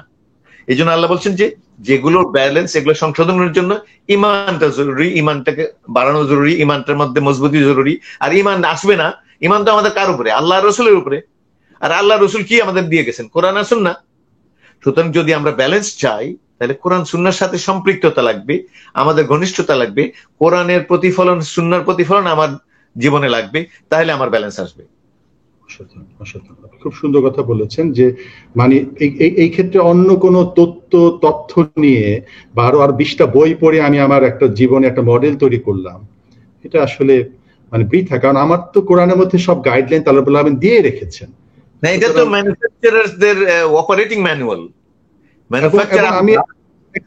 আমি সিম্পলি আমি যেটা আমার যেটা ফিলিংস থেকে বলবো, আমি আমার দর্শকদের সামনে রেখে বলছি, সেটা হচ্ছে আপনি কোন স্কলার কি বলে সেটাও দরকার, আপনি প্রথম কোরআনকে আপনি পড়েন, সরাসরি আপনি জানার চেষ্টা করেন। পড়তে গেলে দেখা যাবে প্রত্যেকটা জায়গা আমি গাইডলাইন পাচ্ছি। তাহলে এমন একটি কিতাব আমাদের কাছে আছে যে কিতাব আমাদের প্রতিনিয়ত গাইড করছে। এরপরে যদি আমরা বিভ্রান্ত হই, তাহলে এটা অনেক বড় আফসোসের হবে। একটা বই আমি বলে দিই, আল কোরআনে মানে যেটা করণীয় আর বর্জনীয়, এই একটা বই আছে, লুৎফুল কবির সাদির লেখা এই বই। এগুলা করণীয় বর্জনীয় লিস্ট করে দিছে কোরআন থেকে, এইটা আমাদের ফায়দা দিতে পারে। আচ্ছা, আপনি একটু বলবেন যে মানুষের মধ্যে যে হুইল পাওয়ার, ভিতরে যে শক্তিটা, প্রত্যেকটা মানুষের কিন্তু একটা মানে অসাধারণ শক্তি আল্লাহ দিয়েছেন। শক্তি মানে ধরেন ছোট সময় আমি সাঁতার শিখেছি, হ্যাঁ, আমি তো ঝালকাঠিতে বড় হয়েছি, মানে আপনার ধরেন সাঁতার শেখার জন্য কেউ কোনো প্রশিক্ষক লাগেনি, ওই ছোট সবাই লাফ দিয়ে পড়ছে, আমি পুকুরে লাফ দিয়ে পড়লাম, ওই পানি পুনি খেয়ে তারপর দেখা গেল অন্যদের সাথে উঠে গেলাম, এই সাঁতার শেখা হয়ে গেল, মানে হাঁসের বাচ্চার মতন একটা। এখন হচ্ছে যেটা এই যে ধরেন সাঁতারটা শিখেছি, এখন অনেক দিন কিন্তু আমার সাঁতার দেওয়ার মতো সুযোগ হয় না, কারণ ওই পানির কাছে যাওয়া হয় না। কিন্তু আমি আবার কিন্তু পানি পেলে আমি সাঁতারটা ভুলে যাব না। তার মানে ব্রেনের মধ্যে যে জিনিসটা আমার আছে, আমি ড্রাইভিং জানি, আমি অনেকদিন না চালালে কিন্তু ড্রাইভিংটা মানে শিখে যায় না। আল্লাহ মানুষ কিন্তু অনেক ক্যাপাসিটি দিয়েছেন, ব্রেনের অসীম ক্ষমতা।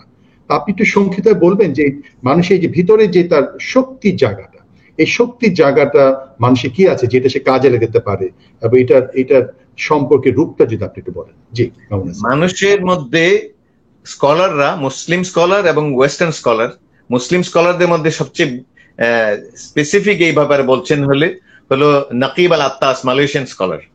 ওকে, আর ওয়েস্টার্ন স্কলারদের মধ্যে এটা মেইনলি বলছেন ডক্টর স্টিভেন কোভি, যিনি নাকি 7 habits of highly effective people বই লিখেছেন এবং পরে 8th হ্যাবিটও লিখেছেন। দুজনেই নাম করা ব্যক্তি। তো 4টা শক্তি মানুষের মধ্যে ওনারা বলছেন 4টা শক্তি আইডেন্টিফাই করা যায়। একটা দেহ সত্তা, আরেকটা আমার মাইন্ড, যেটা দিয়ে আমি চিন্তা করি, গবেষণা করি, আরেকটা আমার হার্ট, যেটা আমার অনুভূতি শক্তি, চিন্তা শক্তি, অনুভূতি শক্তি, দেহ শক্তি, আর আত্মা শক্তি। এই 4টা শক্তিকে আইডেন্টিফাই করা যায়, কারণ প্রত্যেকটা বিভিন্ন ভূমিকা আছে। দেহ আর আত্মা কোরআন শরীফে কিন্তু এই 4টাই উল্লেখ করা আছে, আমি বলছি। তো এখানে যে ফালহামাহা ফুজুরহা ওয়া তাকওয়াহা বলেছি, এটা কিন্তু ফুজুরটা হচ্ছে ইভিল পাওয়ার, আর তাকওয়াটা হচ্ছে, রূহটা হচ্ছে গুড পাওয়ার বা তাকওয়া পাওয়ার। তো এই দুইটার মধ্যে হয় লড়াই, কারণ একটা আরেকটারে ডমিনেট করতে চায়। একটা ইভিল পাওয়ার, যেটা নাফসকে আল্লাহ বলছেন ইন্নান নাফসা লাআমারাতুম বিসসু, সে নাফসটা মানুষকে খারাপের দিকে টানে। কারণ নাফসটা হচ্ছে পশু, কিন্তু অন্য পশুগুলো যেগুলো করে, খাওয়া দাওয়া, ঘুম, পেশাব পায়খানা, বাচ্চা পয়দা, সবই আমরাও করি, কিন্তু আমাদের মধ্যে একটা নৈতিক সত্তা আছে। আত্মা থাকার কারণে, মানে আমাদের রূহ থাকার কারণে আমাদের নৈতিক সত্তা আছে। এই জন্য আমরা অন্যায় করলে ভিতরে একজন বলে তুমি অন্যায় করেছো, কিছু বললে, খারাপ কিছু করলে বা বললে ভিতর থেকে দংশন হয়। তো এই যে এই দংশন হয়, কেননা সে আপত্তি করে যে তুমি করো নাই। আবার ভালো কাজ করলে কিন্তু ভালো লাগে। যেমন আমি যদি একজনকে সাহায্য করলাম, আমার খুব ভালো লাগলো যে সাহায্য করলে, বলে যে if you want to be happy make someone happy. আরেকজনকে হ্যাপি করলে আমি যে হ্যাপি বোধ করি, এটা আমার ভালো কাজ করার জন্য যে ভিতর থেকে প্রশংসা আসে। খারাপ কাজ করলে সমালোচনা আসে, আর ভালো কাজ করলে প্রশংসা আসে। এইটা করে রূহ। কিন্তু নাফসের কাজ হলো খালি, যেমন আমরা রোজা রেখেছি, ক্ষুধা লাগছে, কিন্তু আমরা খানা দিচ্ছি না, তার মানে নাফসকে আমি নিষেধ করতে শিখছি। এইটা হলো রূহের পাওয়ার বাড়ানো, নাফসের পাওয়ার কমানো। সেজন্য আল্লাহ কোরআন শরীফে জিতে যাচ্ছে।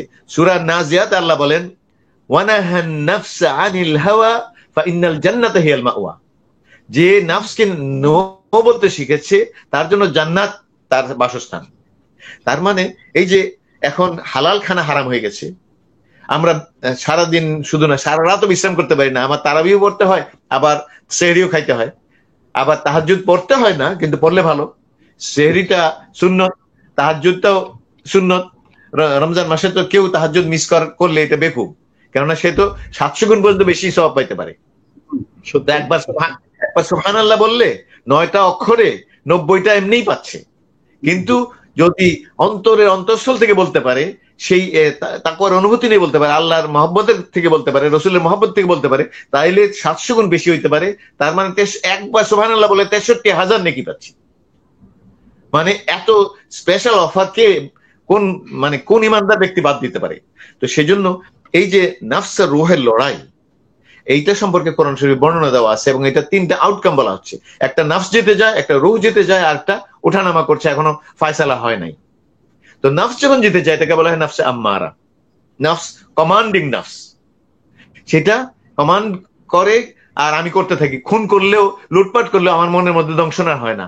তার মানে সেখানে রূহ আপত্তি করার ক্যাপাসিটি আর হারিয়ে ফেলছে। এটা মরে গেছে, রূহটা মরে গেছে, রূহটা মরে গেছে, জানটা আছে কিন্তু রূহ মরে গেছে। মানে ভালো মন্দের বিচার যে চেতনা, সেই চেতনা ধ্বংস হয়ে গেছে। তো সেখানে আমি খুন খারাপি করছি, লুটপাট করছি, যা কিছু আমি জানি যে আমার জীবন সীমিত, আমি এত ভোগও করতে পারবো না, তারপরে যে আমার লোভ শেষ হয় না। তো এই যে এটা হলো নাফসে আম্মারা, মানে নাফস কমান্ডিং নাফস হয়ে গেছে, তার মানে ইভিল কমান্ড। অপোজিটটা হচ্ছে নাফসে মুতমাইন্না, তখন নাফস শান্ত হয়ে গেছে, রূহের কাছে নত হয়ে গেছে, রূহ তখন জীবন পরিচালনা করে। এটা হচ্ছে নাফসে মুতমাইন্না। মুতমাইন্না মানে প্রশান্ত আত্মা, প্রশান্ত নাফস। তা নাফসটা তখন সারেন্ডার করেছে, রূহ তখন ডমিনেন্ট হয়ে গেছে। রূহ হলো আল্লাহর বলি, রূহ মিন আমরি রাব্বি, আল্লাহ বলছেন কোরআন শরীফে, রূহটা হচ্ছে আল্লাহর হুকুমের অধীন। এই যে দুইটা লড়াই করে, মাঝখানে একটা অবস্থা আছে যে ফাইনাল রেজাল্ট আসে নাই, তখন কখনো নাফস জিতে, কখনো রূহ জিতে, কখনো নাফস জিতে, কখনো রূহ জিতে। এই যে বদলাবদলি হচ্ছে, এটাকে বলে নাফসে লাওয়ামা। লাওয়ামা হচ্ছে, লাওয়ামা শব্দের অর্থ হচ্ছে বকাঝকা করা। অর্থাৎ আমি খারাপ করলে ভিতর থেকে একজন বকা দেয় আমাকে, বলে তুমি এটা খারাপ করেছো। তার মানে রূহ জিন্দা আছে এবং রূহ আমাকে সমালোচনা করছে, আমাকে বকাচকা করছে, আবার ভালোটা করলে রূহ প্রশংসা করছে। এই অবস্থা কিন্তু যেহেতু আমাদের মধ্যে লড়াইটা চলছে, এই জন্য কখনো রূহ জিতে কখনো নাফস জিতে। এখন প্রশ্ন হলো বাকি দুইটা শক্তি, মাইন্ড পাওয়ার যেটা দিয়ে মানুষ পিএইচডি করে, জ্ঞান নাই জ্ঞান সৃষ্টি করে, এই মাইন্ড পাওয়ার যেটা অ্যানালাইজ করে, স্ট্র্যাটেজি ঠিক করে, প্ল্যানিং করে, সেটা হলো মাইন্ড পাওয়ার। আর একটা হচ্ছে হার্ট পাওয়ার, সেটা হচ্ছে এঞ্জিন পাওয়ার, সেটা হচ্ছে চালিকা শক্তি। সেখানে ইমোশন, যেখানে অনুভূতি। তো আমি এটাকে তুলনা করি গাড়ির সাথে। গাড়ির ইঞ্জিন হলো হার্টের, আর গাড়ির স্টিয়ারিং হচ্ছে মাইন্ড। যদি দেখা যায় যে মাইন্ড আর হার্ট, মাইন্ডটা ঠিক আছে, স্টিয়ারিং ঠিক আছে, কিন্তু ইঞ্জিন ঠিক নাই, তাহলে গাড়ি চলবেই না, অচল। কারণ আমার চালিকা শক্তি নাই। আমার ডাইরেকশন ঠিক আছে কিন্তু চালিকা শক্তি। যদি গাড়ি চলছে কিন্তু স্টিয়ারিং খারাপ হয়ে যায়, তাহলে আমার অ্যাক্সিডেন্ট হয়ে যাবে। তার মানে too much emotion, not enough reason. Reason আর ইমোশনে ব্যালেন্স না থাকলে তখন কিন্তু আমার গাড়ি অ্যাক্সিডেন্ট করবে। সুতরাং একটা গাড়ি চলবেই না, আর একটা গাড়ি অ্যাক্সিডেন্ট করবে, বেশি জোশ কিন্তু হুশ নাই। তো এই দুইটার ফাংশনটা কি নাফস আর রূহের সাথে। আমার পড়াশোনা থেকে আমি যেটা কনক্লুড করেছি সেটা হচ্ছে যে এই নাফস আর রূহের ভালো মন্দের যুদ্ধে বিজয়ী হয়, সেই বিজয়ী আমার এই গাড়ির ড্রাইভার হয়ে যায়, আমার জীবন গাড়ির ড্রাইভার হয়ে যায়। তখন সে মাইন্ড আর হার্ট ব্যবহার করে। তো যদি নাফস জিতে তাহলে সে খারাপের দিকে আমাকে নিয়ে যায়, আমার জীবনটা চালিয়ে যায়। আর যদি রূহ জিতে তখন আমার ভালোর দিকে জীবনটা চালিয়ে দেয়। তো এটা হচ্ছে মানে এই নাফস আর রূহের লড়াইয়ের প্রাইজ হচ্ছে আমার জীবনের কন্ট্রোল রুম।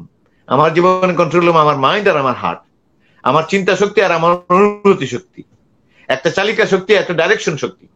তো এইভাবে আমার এটা সমন্বয় হচ্ছে। সেই কারণে আমি যদি আমার রূহকে শক্তিশালী করতে পারি তাহলে কিন্তু আমার জীবনে ব্যালেন্স আসবে। যদি নাফস শক্তিশালী হয় তাহলে ইমব্যালেন্স বাড়তেই থাকবে। সুতরাং আমরা যেন রমজান থেকে নাফসকে যেভাবে নিষেধ করতে শিখেছি এইটা জারি রাখতে পারি। এটা কিভাবে করব?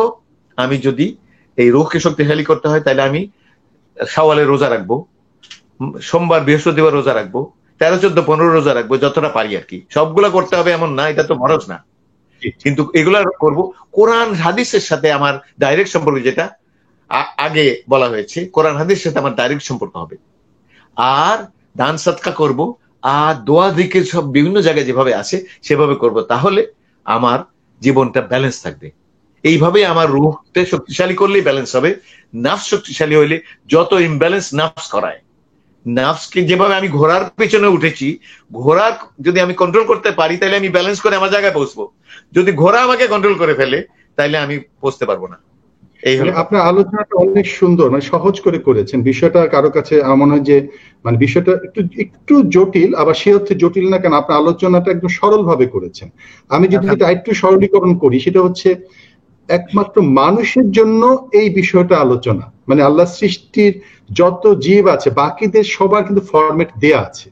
সে কিন্তু আল্লাহ সীমারেখার বাইরে যেতে পারে না। তার এরকম ধরেন একটা বাঘ একটা হরিণ খেয়ে ফেলে, হরিণ খাওয়ার পর তো ক্ষুধা চলে গেল, সে আরেকটা হরিণ খায় না, সে মানে মোটামুটি একসাথে সহবাস মানে একসাথে করছে। মানুষের মধ্যে যেহেতু আল্লাহ একটা ফ্রিডম দিয়েছেন, স্বাধীনতা দিয়েছেন, নফসেরও একটা স্বাধীনতা দিয়েছেন, এইটা দেওয়ার কারণে মানুষ বর্ডার লাইন ক্রস করে আবার আল্লাহ গাইডলাইনে দিয়েছেন, যেটা আপনি বারবার বলেছেন, যার জন্য 3টা পর্যায় মানুষের। এবং একই মানুষ দেখা যায় যে কখনো সে ইমানে আলো আলোকিত হচ্ছে, কখনো একটু দুর্বল জায়গায় যাচ্ছে। এটা কিন্তু তার স্বাভাবিক, এটা কিন্তু কোনো অস্বাভাবিক বিষয় না। খুবই সুন্দর আলোচনা করেছেন। আমি আপনাকে একটু এই রিলেটেড যে বিষয়টা মোটামুটি আমরা জানি, তারপরও আপনার কাছ থেকে একটু জানার চেষ্টা করি। আমি যে 18,000 মাখলুকাতের কথা বললাম, তার মধ্যে মানুষকে আল্লাহ রাব্বুল আলামিন যে সৃষ্টি করলেন একদম ভিন্ন একটা ফিতরাত দিয়ে, উদ্দেশ্যটা কি ছিল? এইটা একটা খুব সবচেয়ে জরুরি প্রশ্ন, এটা মানুষের জন্য আর ইমানদারদের জন্য এইটা সবসময় নিজেকে জিজ্ঞেস করার বিষয়, এবং এইটাকে সবসময় সজাগ রাখার বিষয়, কারণ এটা এত জরুরি। যদি উদ্দেশ্য যদি আমি না জানি তো আমি উদ্দেশ্য ব্যর্থ করে দিব, এবং এইটার সাথে আমার পার্সোনাল স্বার্থ জড়িত। এটা কিন্তু বড় ব্যাপার, আমার স্বার্থ জড়িত। অর্থাৎ আমি কোথায় ছিলাম, কেন আসলাম, কোথায় যাব, এই 3টা কিন্তু জড়িত, আমার লাইফের সাথে জড়িত। আমি যদি এখানে উদ্দেশ্য ব্যর্থ করে দিই তাহলে কিন্তু আখিরাতে গিয়ে আমি বিপদে পড়বো, এবং সেটা রিভার্স করার, এটা ফেরত আনার কোনো উপায় থাকবে না। এই জন্য আমার জানা দরকার। আল্লাহ কোরআন শরীফে 3টা বড় কথা বলেছেন। 3টা বড় কথা বলেছেন। সূরা বাকারার 2য় আয়াতে বলেছেন দ্বিতীয় আয়াত না, দ্বিতীয় সূরার 30 নম্বর আয়াতে বলেছেন যে মানুষকে আল্লাহ খলিফা হিসেবে বানিয়েছেন। খলিফা মানে প্রতিনিধি, ভাইস জারেন। এখন যদি খলিফা এসে নিজেই বস হয়ে যায়, নিজেই কিং হয়ে যায়, যার প্রতিনিধিত্বেন এইভাবে যদি একটা বাংলাদেশ দূতাবাস কোথাও যদি সে নিজেই স্বাধীনভাবে কাজ করে, সরকারের নির্দেশ মতো কাজ না করে, তাহলে চাকরি শুধু যাবে না, শাস্তিও হবে। আমাদেরকে আল্লাহ তার গ্র্যান্ড ডিজাইন অনুযায়ী খলিফা করে পাঠিয়েছেন। খলিফা মানে এইভাবে তো আল্লাহ বলছেন ওয়ালাকাদ কাররামনা বানি আদম, বনি আদমকে আমি সম্মান দিয়েছি। কিভাবে? আল্লাহ তো আমার আল্লাহর খলিফা বানিয়েছে। তো সেইটা কত সম্মান, কিন্তু সেটাকে যদি অবজ্ঞা করি, সেটাকে যদি উপেক্ষা করি, সেটাকে যদি না জানি আমার কি করণীয় আর বর্জনীয়, তাহলে তো আমি খলিফার কাজ করলাম না, তাহলে আমার চাকরিও যাবে, আমার শাস্তিও হবে। এটা হলো একটা। দ্বিতীয়ত সূরা আয-যারিয়াতে 56 নম্বর আয়াতে বলছেন আল্লাহ আমাদেরকে গোলাম হিসেবে বানিয়েছেন, পার্ট টাইম ফুল টাইম না, তাইলে কিন্তু পুরা হলো না, লাইফ টাইম গোলাম। কেন আল্লাহ বলছেন কোরআন শরীফে ইয়া আইয়ুহাল্লাযীনা আমানু, হে ঈমানের দাবিদাররা, উদখুলু ফিস সিলমি কাফা, ইসলামের ভিতরে 100 ভাগ ঢুকে যাও। তার মানে পার্ট টাইম ফুল টাইম হইলে হবে না, লাইফ টাইম আমার গোলাম হইতে হবে। আল্লাহ রাসূল সাল্লাল্লাহু আলাইহি ওয়াসাল্লামকে আল্লাহ গোলাম বলছেন যে আবদুহু ওয়া রাসূলুহু, রাসূলের আগে বলছেন সে আল্লাহর গোলাম, তিনি আল্লাহর গোলাম, তিনি আমাদের লিডার, আমাদের মডেল, কিন্তু আল্লাহর তো গোলাম। এবং উনি এই জন্য আমাদেরকে শিখিয়েছেন যে আবদুহু ওয়া রাসূলুহু, আব মানে দাস, তার কোনো নিজের, এই জন্য আবদুহু মানে হু মানে আল্লাহ, আল্লাহর দাস। সেই জন্য দ্বিতীয়টা হচ্ছে যে আমরা আল্লাহর দাস, আর তৃতীয়টা, এই দুইটা কিন্তু একটা আল্লাহর খলিফা, একটা দাস, দাস খলিফা একসাথে, কিন্তু আরেকটা একটু ভিন্ন মাত্রার। সেটা হচ্ছে সূরা আল মুলকের 2 নম্বর আয়াতে আল্লাহ বলেন যে আমি হায়াত মত সৃষ্টি করেছি মানুষকে পরীক্ষা করব। কিসের পরীক্ষা? কার উত্তম কত হাই ক্লাস, কার কোয়ালিটি পারফরমেন্স আছে। যেভাবে আমরা এখানে পারফরমেন্স অ্যাসেসমেন্ট করি, সেইভাবে কতটা কোয়ালিটি পারফরমেন্স আছে সেটার জন্য আল্লাহ তৈরি করেছেন। অর্থাৎ আমরা আল্লাহর খলিফা, আমরা আল্লাহর গোলাম, আর আমরা আল্লাহর এই জীবনে আমরা পরীক্ষা দিচ্ছি আল্লাহর কাছে আখিরাতে কি পাবো সেটার জন্য। তো এই তিনটা উদ্দেশ্য নিয়ে আল্লাহ আমাদের বানিয়েছেন। আসলে খুব সুন্দর বলেছেন। আপনি একটু এর রিলেটেড একটু বলবেন, সেটা হচ্ছে যে আল্লাহ যে জন্য আমাদের বানালেন, আমরা কিন্তু বিভিন্ন আলোচনায়, তবে আজকে আলোচনাটাও দেখেন যে আমরা আল্লাহ রাব্বুল আলামিনের যেটা কোরআনে বলেছেন সেগুলো আপনি সহজভাবে উপস্থাপন করছেন, এবং উপস্থাপনা করে কিন্তু মানে একদম খুব সিম্পল, সেটা হচ্ছে মানে আমরা সিম্পলি দায়িত্বের জায়গাটুকু, প্রত্যেকটা সময় যেন আমরা সত্য কথা বলি, আমরা যেন সৃষ্টিকর্তা আল্লাহ রাব্বুল আলামিনের কথা, তার বাণীগুলো যেন মানুষের কাছে পৌঁছিয়ে দিই। এই পৌঁছিয়ে দেওয়াটা কিন্তু আমাদের দায়িত্বের মধ্যে পড়ে। এটা পৌঁছে না দিলে আমি ব্যর্থ হলাম। কিন্তু ইসলাম কিন্তু তার জায়গা থেকে সবসময়ের জন্য আলোকিত থাকবে। তো আমার প্রশ্নটা হচ্ছে যে এত আলোচনা আমরা বিভিন্ন পরিমণ্ডলে থাকি, শুনি, তারপরও মানুষ কেন সেই সৃষ্টির উদ্দেশ্যটা পূরণ করে না? মানুষ কেন সেখান থেকে সরে যায়? কেন বারবার সে অনেক দূরে চলে যায়? এত আহ্বানে পড়ে, কোরআনের জায়গায় জায়গায় আহ্বান, একদম আবেগ দিয়ে আল্লাহ আহ্বান করছে, তারপরে সরে যাচ্ছে কেন? আপনার কি মনে হয়? এইটা খুব গুরুত্বপূর্ণ। এই উত্তর কোরআন দিয়েছে। এই উত্তর কোরআন দিয়েছে যে কেন মানুষ, 3টা বড় কারণ দিয়েছে। একটা তো হলো মানুষ উদ্দেশ্য জানে না, কেন কোরআন হাদিস পড়েই না, শুনেও না। কিছু লোক এরকম আছে, কিন্তু যারা জানে তারাও পারে না বা করে না। তার কারণ আল্লাহ 3টা মানে বর্ণনা করেছেন। 3টা। একটা হচ্ছে আমার নাফসের ব্যাপার, যে নাফসের তাড়নায় মানুষ করে না। আর নাফসের দাবি দেওয়া যেতে, যেমন আমি এখন আমার রোজা, আমি ক্ষুধার্ত, আমি পিপাসার্ত, নাফস কিন্তু দাবি করে যাচ্ছে। আমি যখন পিপাসার্ত অনুভব করি, ক্ষুধার্ত অনুভব করি, তখন নাফসের দাবিটাই আমার সামনে আসছে। যখন আমার মানে হাঙ্গার এন্ড থার্স্ট ফিলিং হয়, এটাই নাফসের দাবি। আর নাফসের দাবিকে কোরআনে বলছে হাওয়া। তো আল্লাহ বলছেন, একদিকে বলছেন নাফস হচ্ছে মানুষকে খারাপের দিকে টানে, আবার অন্যদিকে বলছেন যে নাফসের দাবিগুলোকে হাওয়া, আফারা আইতা মানি তাখাযা ইলাহু হাওয়াহু, ইলাহ করে নিয়েছে হাওয়াকে। হাওয়া মানে নাফসের দাবিকে, ইলাহ মানে হুকুমকর্তা। তো লা ইলাহা ইল্লাল্লাহ বলি আমরা কালেমা হিসাবে, লা রাব ইল্লাল্লাহ বলি, রাব প্রতিপালক, হ্যাঁ, আর ইলাহ মানে হুকুমকর্তা। তো যখন আমরা লা ইলাহা বলবো, তখন কিন্তু সব হুকুম আমি অস্বীকার করছি। তো এখানে আল্লাহ বলছেন যে তারা নাফসকে ইলাহ বানিয়ে নিয়েছে, তার মানে আল্লাহকে বাদ দিয়ে নাফসের হুকুম মানছে। এইটা শুধু মানাই নয়, নাফস আমাদেরকে বিভ্রান্ত করে তাই না, এটার ভিতরে শয়তানও কাজ করে, কারণ শয়তান আমাদের শত্রু। শয়তান কিন্তু সামনাসামনি আসে না। তো আল্লাহ কোরআন নিসায়, সূরা নিসায় বলেন, আল্লাযী ইউওয়াসউইসু ফি সুদুরিন নাস মিনাল জিন্নাতি ওয়ান নাস, যে জিনের মানুষ তো সামনে এসে আমাকে বিভ্রান্ত করে, পথভ্রষ্ট করার চেষ্টা করে, কিন্তু এই ওয়াসওয়াসা মানুষও দেয়, কিন্তু সামনাসামনি দেয়। আর শয়তান ভিতরে ঢুকে যায়। আল্লাহ রাসূল সাল্লাল্লাহু আলাইহি ওয়াসাল্লাম বলছেন যে শয়তান কিন্তু আমাদের ভিতরে ঢুকে যাবে। তো এই জন্য অন্তরের মধ্যে ওয়াসওয়াসা দেওয়া, কুমন্ত্রণা দেওয়া, কুকর্মের উৎসাহ দেওয়া, এগুলো শয়তান করে।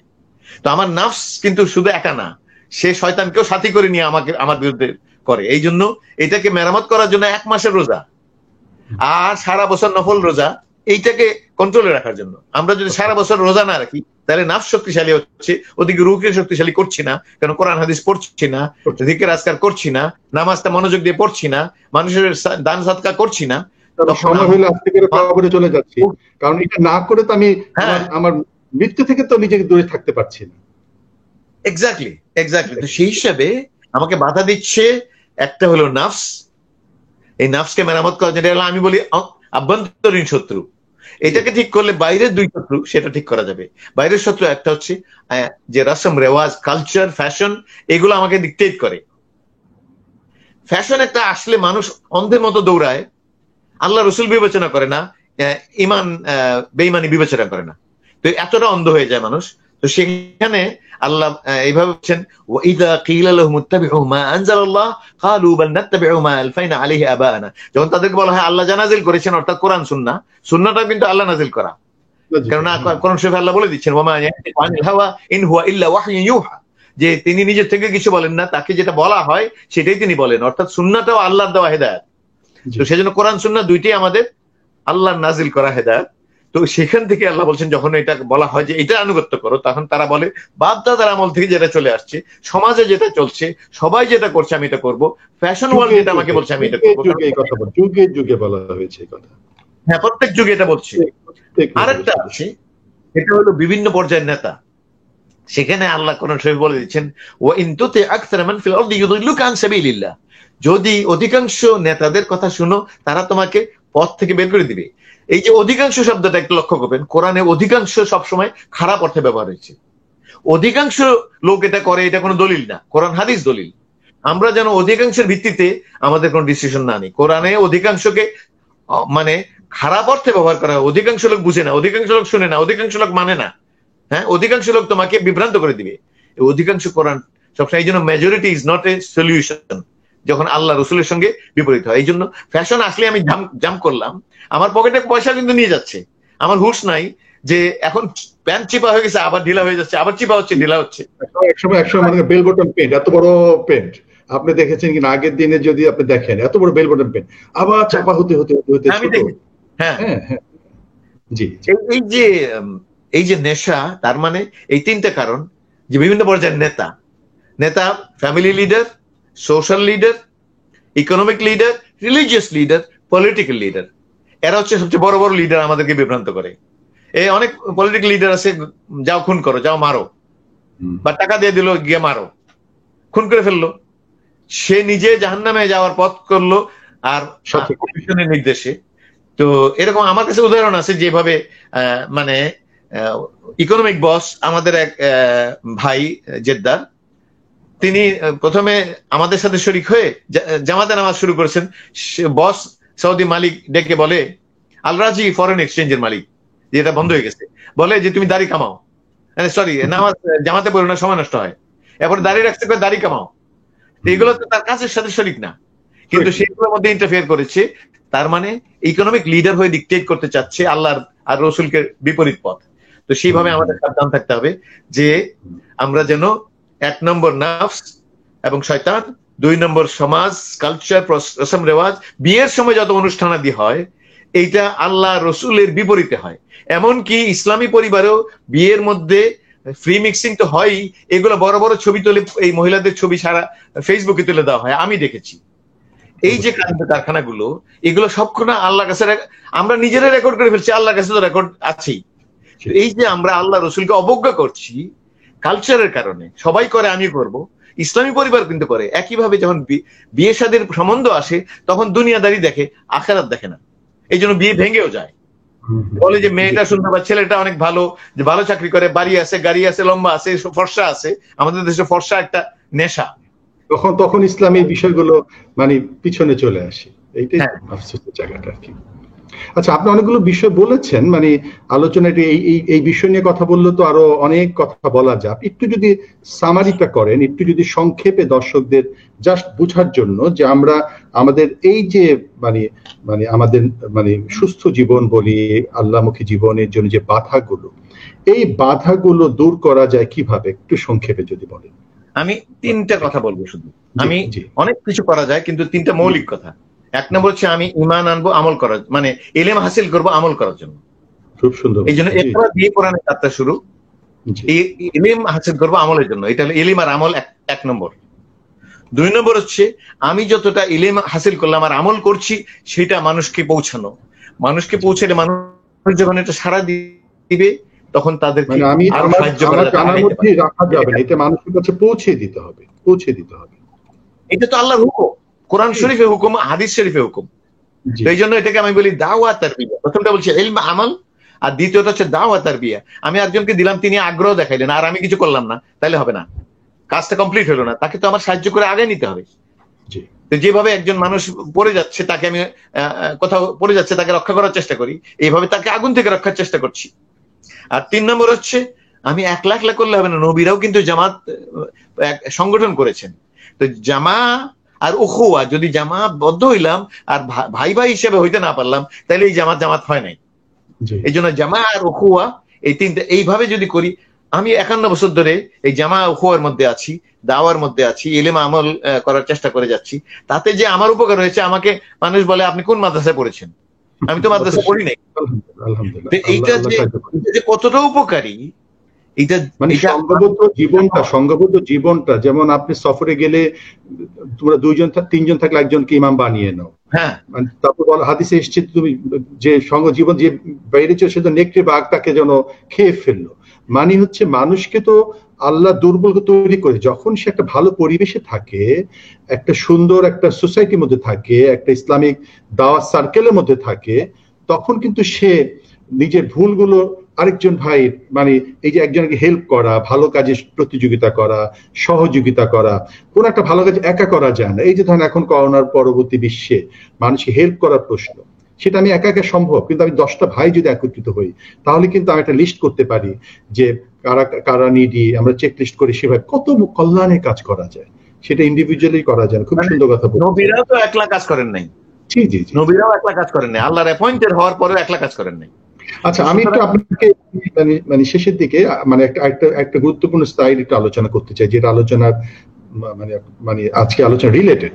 সেটা হচ্ছে যেটা শুরুতে বলেছিলাম, টাইম ম্যানেজমেন্টের কথাটা, যেটা আংশিক আমরা আলোচনা করেছি। মানে একটা বলা হয় যে সময় মানে হচ্ছে জীবন, মানে জীবন সময়টা চলে গেলে তো জীবন শেষ হয়ে যায়। এবং মানে আমাদের তো এই সময়টাকে আমাদের মানে কিভাবে দেখা উচিত, বা কিভাবে আমরা সময়টাকে সর্বোত্তম কাজে লাগাতে পারি। আপনার অভিজ্ঞতা থেকে।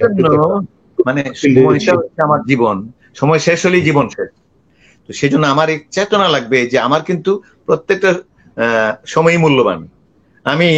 আমার মনে আছে ছোট সময়ে আমি এই কি যেন খেলছিলাম, আমার দাদা বললেন তুমি এটা খেলছো মনে হয় ক্যারাম বোর্ড, বলছে এটা দিয়ে তোমার কি লাভ হলো? ফুটবল খেললে তো স্বাস্থ্যের উপকার হলো। তো আমি বললাম যে সময় কাটাবার জন্য। সময়, তুমি কি সময় ধরে রাখতে পারবা? সময় তো কেটে যাবেই, এটাকে কাজে লাগাও, তাহলে তোমার কাজে লাগলো। তো এইভাবে আসলে সময়টা কিন্তু সালমানকে মানে আপনার ছোট ভাই সালমানকে একদম খেয়াল আছে, ওই যে সে তো ক্রিকেট খেলতো, মানে খুব ক্রিকেট খেলতো।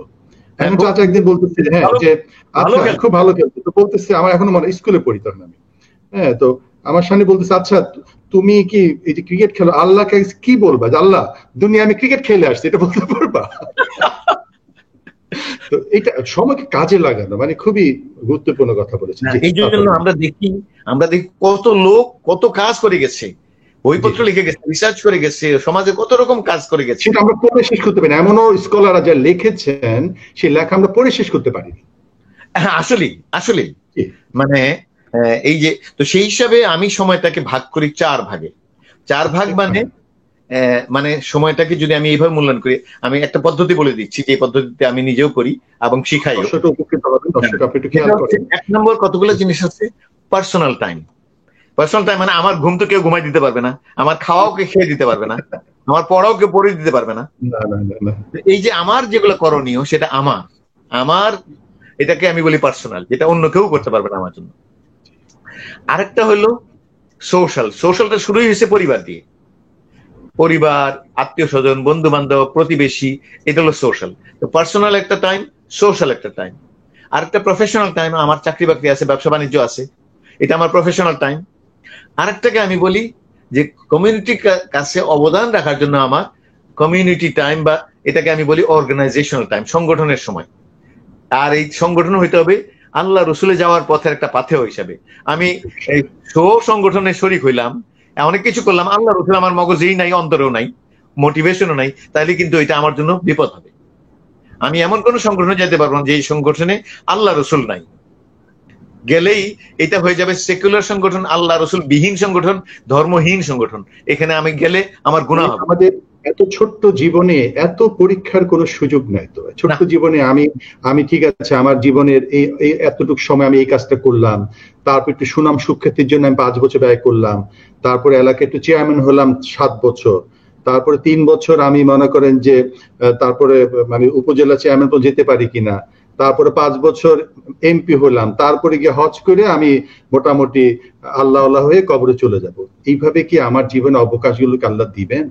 না, এখন কোরআনে পরিষ্কারভাবে আমাদের প্রতিটা সময়ের গাইডলাইন দিয়েছে, যেটা আপনি খুব সুন্দর করে বলছেন।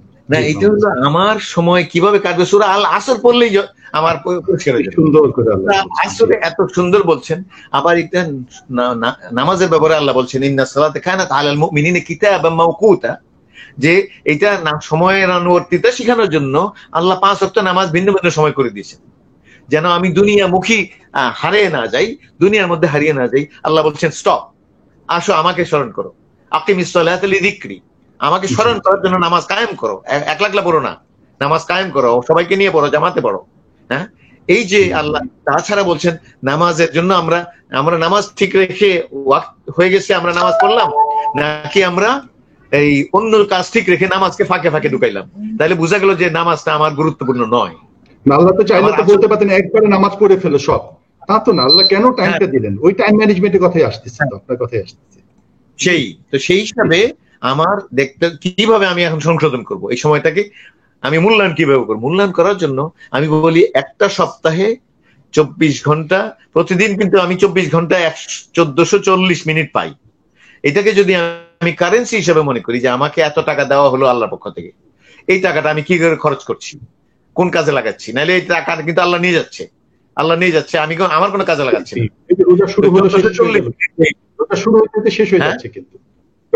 আমি যেমন রমজান এখন আগে আর অতীতে যেতে পারছি না, তো সেই জন্য আমার 168 ঘন্টা পার উইক, প্রতি সপ্তাহে 168 ঘন্টা, সেই 168 ঘন্টা আমি কি করে সময় কাটাচ্ছি এইটা যদি আমি একটু মনিটর করি, আমি রেকর্ড করি, আমার একটা ফর্ম আছে 1 ঘন্টা হিসাবে প্রতি ঘন্টা আমি কোথায় কোথায় লাগাচ্ছি, তারপরে আমি মূল্যায়ন করি আচ্ছা পার্সোনাল, সোশ্যাল, প্রফেশনাল, অর্গানাইজেশনাল কোনখানে কত সময় যাচ্ছে, আর আমি যদি সময় বাঁচাতে চাই কোথায় সময় বাঁচাতে পারি।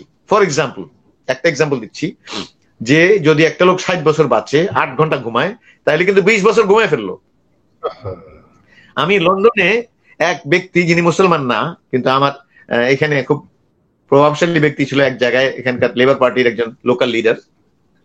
আমি যখন গভর্নমেন্টের সার্ভিসে ছিলাম তখন আমি মানে 2.5 মিলিয়ন পাউন্ডসের গ্রান্ট দিতাম, তো এই জন্য আমার সাথে বিভিন্ন কমিউনিটি যোগাযোগ ছিল।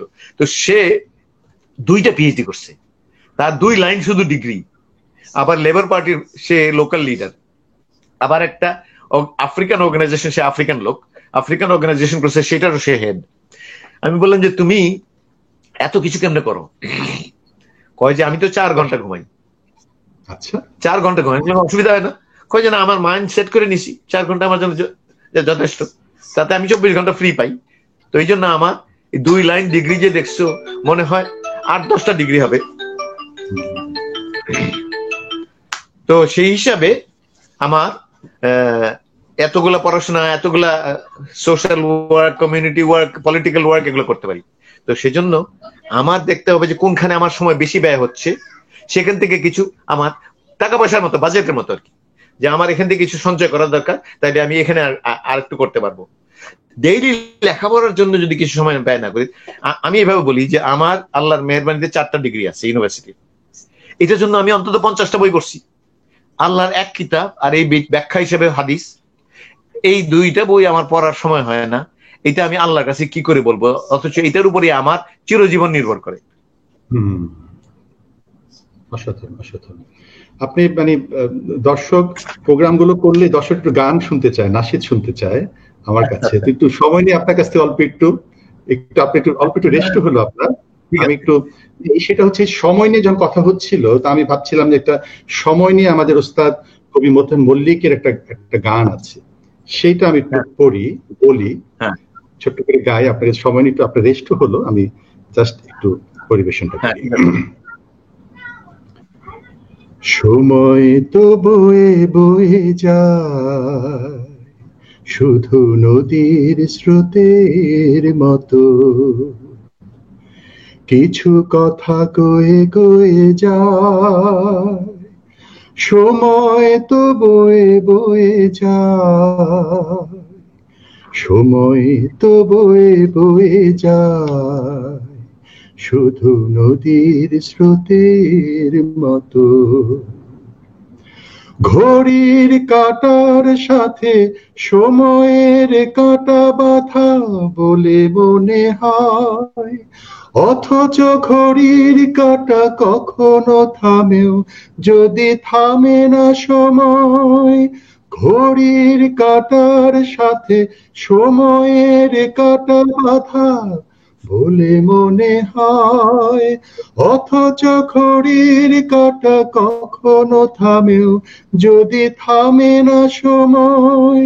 শুধু তার হাত ধরে চলা জীবন তো ক্ষয়ে ক্ষয়ে যায়, সময় তো বয়ে বয়ে যায় সে যে নদীর স্রোতের মতো। সময় যে সীমাহীন পথে পথে একা একা চলে, কখনো একান্তে অথই অনন্তের দেখা পাবে বলে। কালের কলস ভরে প্রত্যয় নিয়ে চলে যারা বিরাম, তারা তো চায় না কভু কালের কপল তলে কোনো বিশ্রাম।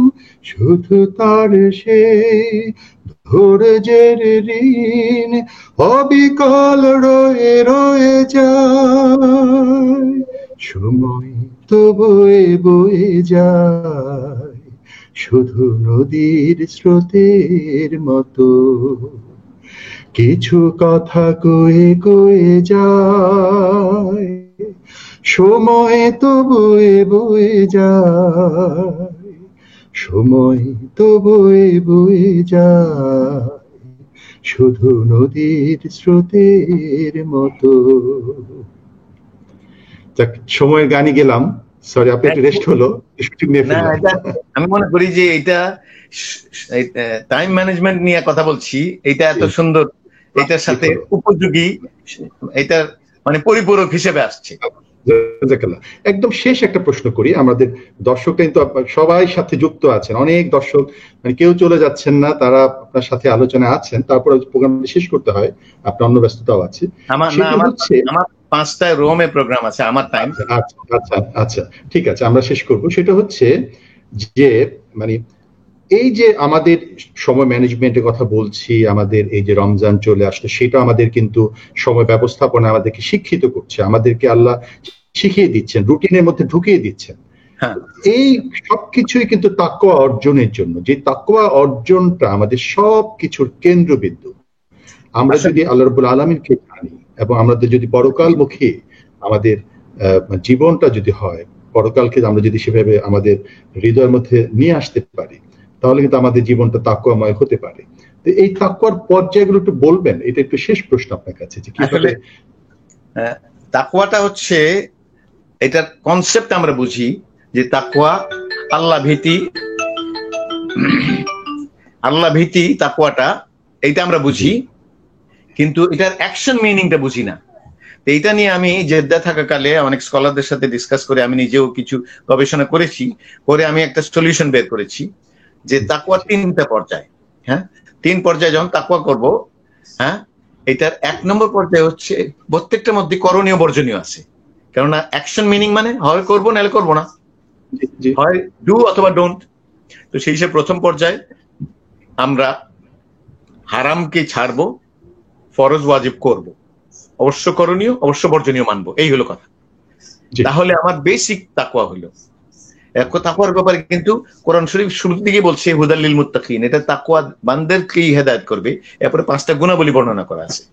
সূরা বাকারার 177 নম্বর আয়াতে তাকওয়ার ঈমান শুধু না, সামাজিক দায়িত্ব সম্পর্কে বলা আছে যে কি করলে তাকওয়া হবে এবং এটা না করলে তাকওয়া হবে না, এটার প্রমাণ। যেমন লাইসাল বিররা আন তুওয়াল্লু উজুহাকুম কিবালাল মাশরিক ওয়াল মাগরিব, পূব দিকে আর পশ্চিম দিকে নামাজের জন্য রুখ করলাম, তাতেই তাকওয়া হলো না, এটার মধ্যে নেকি হলো না। তো সেই হিসাবে মানে তাকওয়ার প্রথম লেভেলে হলো অবশ্য করণীয় অবশ্য বর্জনীয় 2টা মানবো। এরপরের লেভেলে হলো মাকরু যেটা অপছন্দনীয় আর সুন্নাত যেটা পছন্দনীয় এইটাও মানবো, আগের গুলো তো মানবো, আর একটু আগাবো। আর শেষটা হচ্ছে আমি নফল গুলো করবো, আর এমন কিছু যেটা অ্যালাউড, যেটা নাকি হারাম না কিন্তু এটা রিস্কি, যেটার দ্বারা আমি পিছলে পড়ে যেতে পারি। সেই জন্য এটা হাদিস, স্পষ্ট হাদিস আছে যে যারা তারপর অ্যাডভান্স করতে চায় তারা যেন এগুলোর কাছে না যায়, এগুলোর থেকে দূরে থাকে, তাহলে নিরাপদে থাকবে, বর্ডার থেকে দূরে থাকে। তো এই যে 3টা, এটা মোটিভেশন হিসাবে আমি যেটা হিসাব করেছি যে করণীয় বর্জনীয় করলাম, এটা মোটিভেশন কিভাবে হবে? প্রথম মোটিভেশন হবে আমার বুঝতে হবে যে আমার জাহান্নাম থেকে বাঁচতে হবে। এই মোটিভেশন হলে প্রথম লেভেলটা আমি পুরো করতে পারবো। যদি মোটিভেশন আর একটু বাড়াই, না জাহান্নাম থেকে বাঁচলে হবে না, আমার জান্নাতেও যেতে হবে, তাহলে আমার মোটিভেশন আর একটু আমি আমল বাড়াইলাম, তখন সুন্নত আর মাকরু মানলাম। যদি আমি আর একটু আগাইতে চাই যে ঠিক জান্নাত জাহান্নাম গৌণ হয়ে যাক, যেটা হলো আল্লাহ রসুলের মহব্বত যদি আমার অন্তরে পূর্ণ হয়ে যায়, তখন কিন্তু আমি জান্নাত জাহান্নাম নিয়ে এত চিন্তা করবো না, আল্লাহ রসুলের পছন্দ অপছন্দ নিয়ে চিন্তা করবো বেশি, কোনটা করলে ওনাদের পাওয়া যাবে। তখন আমার এই চূড়ান্ত পর্যায়ে গিয়ে যেটা এমনিতে অ্যালাউড সেটা আমি করবো না, এটা আল্লাহ রসুলের পছন্দ না হইতে পারে। আর এটা করতে গেলে যদি আমার মধ্যে গর্ব এসে যায়, আমার মধ্যে অন্য কিছু এসে যায়, আমার মধ্যে মানে করাপশন এসে যায়, তাহলে আমি এই রিস্ক নিব না। এই রিস্ক মানে রিস্ক অ্যাভার্সন, যে ঝুঁকি না নেওয়া, হালাল সত্ত্বেও ঝুঁকি না নেওয়া, সেটা হচ্ছে আমাদের তাকওয়ার চূড়ান্ত পর্যায়ে। সেটা হলো আল্লাহ রসুলের মহব্বতের কারণে। আল্লাহ যেন আমাদের তৌফিক দান করেন, যেন আমরা এই তাকওয়ার মাসে, কোরআনের সাথে তাকওয়ার সম্পর্ক, রোজার সাথে তাকওয়ার সম্পর্ক, এই তাকওয়ার মাসে আমরা যেন তাকওয়া বাড়াতে পারি এবং এটা রক্ষা করতে পারি। জাযাকাল্লাহ। দর্শক আপনারা অনেক সময় ছিলেন এবং আমি আলোচনাটার মধ্যে আমিও মানে ভেতরে মানে আবেগময় ছিলাম যে অনেকগুলো কথা একদম জীবন থেকে নিয়ে আসা। এবং আমি একটি কথাই বলবো, সেটা হচ্ছে যে আসলে ইসলাম জানার জন্য যে আমাদের সবাইকেই একদম মাদ্রাসায় পড়তে হবে, আমাদের জানার জন্য যে সবাইকেই একদম মানে শরিয়া জানতে হবে তা না। আমরা যদি ইসলামকে সহজ করা হয়েছে, হ্যাঁ কেউ কি স্কলার হবেন সোসাইটিতে সেটাও দরকার আছে, কিন্তু ইসলামকে সহজ করা হয়েছে। এবং আপনি আজকে যে আলোচনা ছিল মামুন নাজিম, একদম সাধারণ শিক্ষিত, একদম জেনারেল এডুকেশন থেকে আসা, কিন্তু দেখেন যে ইসলামটাকে তার জীবনের অনুষঙ্গ বাড়ানোর কারণে কত সহজভাবে এবং তার প্রফেশনাল লাইফ থেকে অভিজ্ঞতা নিয়ে এবং আমাদের জন্য যেটা প্রয়োজন সেই জায়গাগুলো থেকে তিনি বলেছেন। এবং আমার মনে হয় যে আজকে আলোচনা দর্শক আপনারা প্রথম থেকে শেষ পর্যন্ত মানে সবাই উপস্থিত ছিলেন। এবং এই প্রোগ্রামটা যদি আরো কন্টিনিউ করি তাহলেও আপনারা থাকতেন, কিন্তু মেহমান আরেকটি প্রোগ্রাম আছে আর আমরা মোটামুটি একটা সময় নিয়েছি। তো অনেক দর্শক ইতিমধ্যে বলেছেন যে আপনাকে নিয়ে আরো বিষয়ভিত্তিক আলোচনা সামনে করি, সেই ইচ্ছা আমার থাকলো। তো আপনাকে আবারও ধন্যবাদ জানাচ্ছি যে আপনি কষ্ট করে আমাকে সময় দিয়েছেন। জাযাকাল্লাহ। মাওলানা লাজামি, আপনাকে শুভেচ্ছা, দর্শক আপনাদের শুভেচ্ছা। আজকে শেষ করি। আসসালামু আলাইকুম ওয়া রাহমাতুল্লাহ। আপনি যদি কিছু বলেন দর্শকদের উদ্দেশ্যে। আমি শুধু বলবো যে আমি এগুলো করি, আমি মানুষের কাছে দোয়া চাই, কারণ আমি শয়তান আমার পিছনে সবসময় লেগে থাকে। আমার অনেক ত্রুটি আছে, আমার যতটা এলেম আছে আমার আমলে এর মধ্যে ঘাটতি আছে। তো আমি সবার দোয়া চাই, আমার চেষ্টা চলছে, আল্লাহর কাছে দোয়া করছি, আল্লাহকে বলছি যে আল্লাহ আমার এখানে ত্রুটি হচ্ছে, এখানে ত্রুটি হচ্ছে।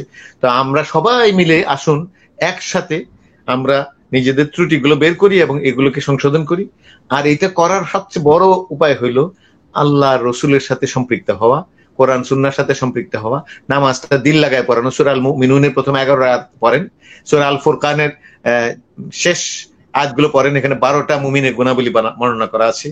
177 নম্বর পড়েন, এটার ইমানের অ্যাকচুয়াল তাকওয়ার অ্যাকশনের কথা বলা আছে। এগুলো হইলে ইনশাআল্লাহ আমরা সবাই মিলে আগাইতে পারবো। আর শয়তান আমাদের পিছনে লাগবে, কিন্তু আল্লাহ তো জানেন আমরা চেষ্টা করে যাচ্ছি। আল্লাহ আমাদের কবুল করুন। সুবহানাকা আল্লাহুম্মা ওয়া বিহামদিকা আশহাদু আল্লা ইলাহা ইল্লা আনতা আস্তাগফিরুকা ওয়া আতুবু ইলাইক। আসসালামু আলাইকুম ওয়া রাহমাতুল্লাহ। ওয়া আলাইকুম আসসালাম ওয়া রাহমাতুল্লাহি ওয়া বারাকাতুহু।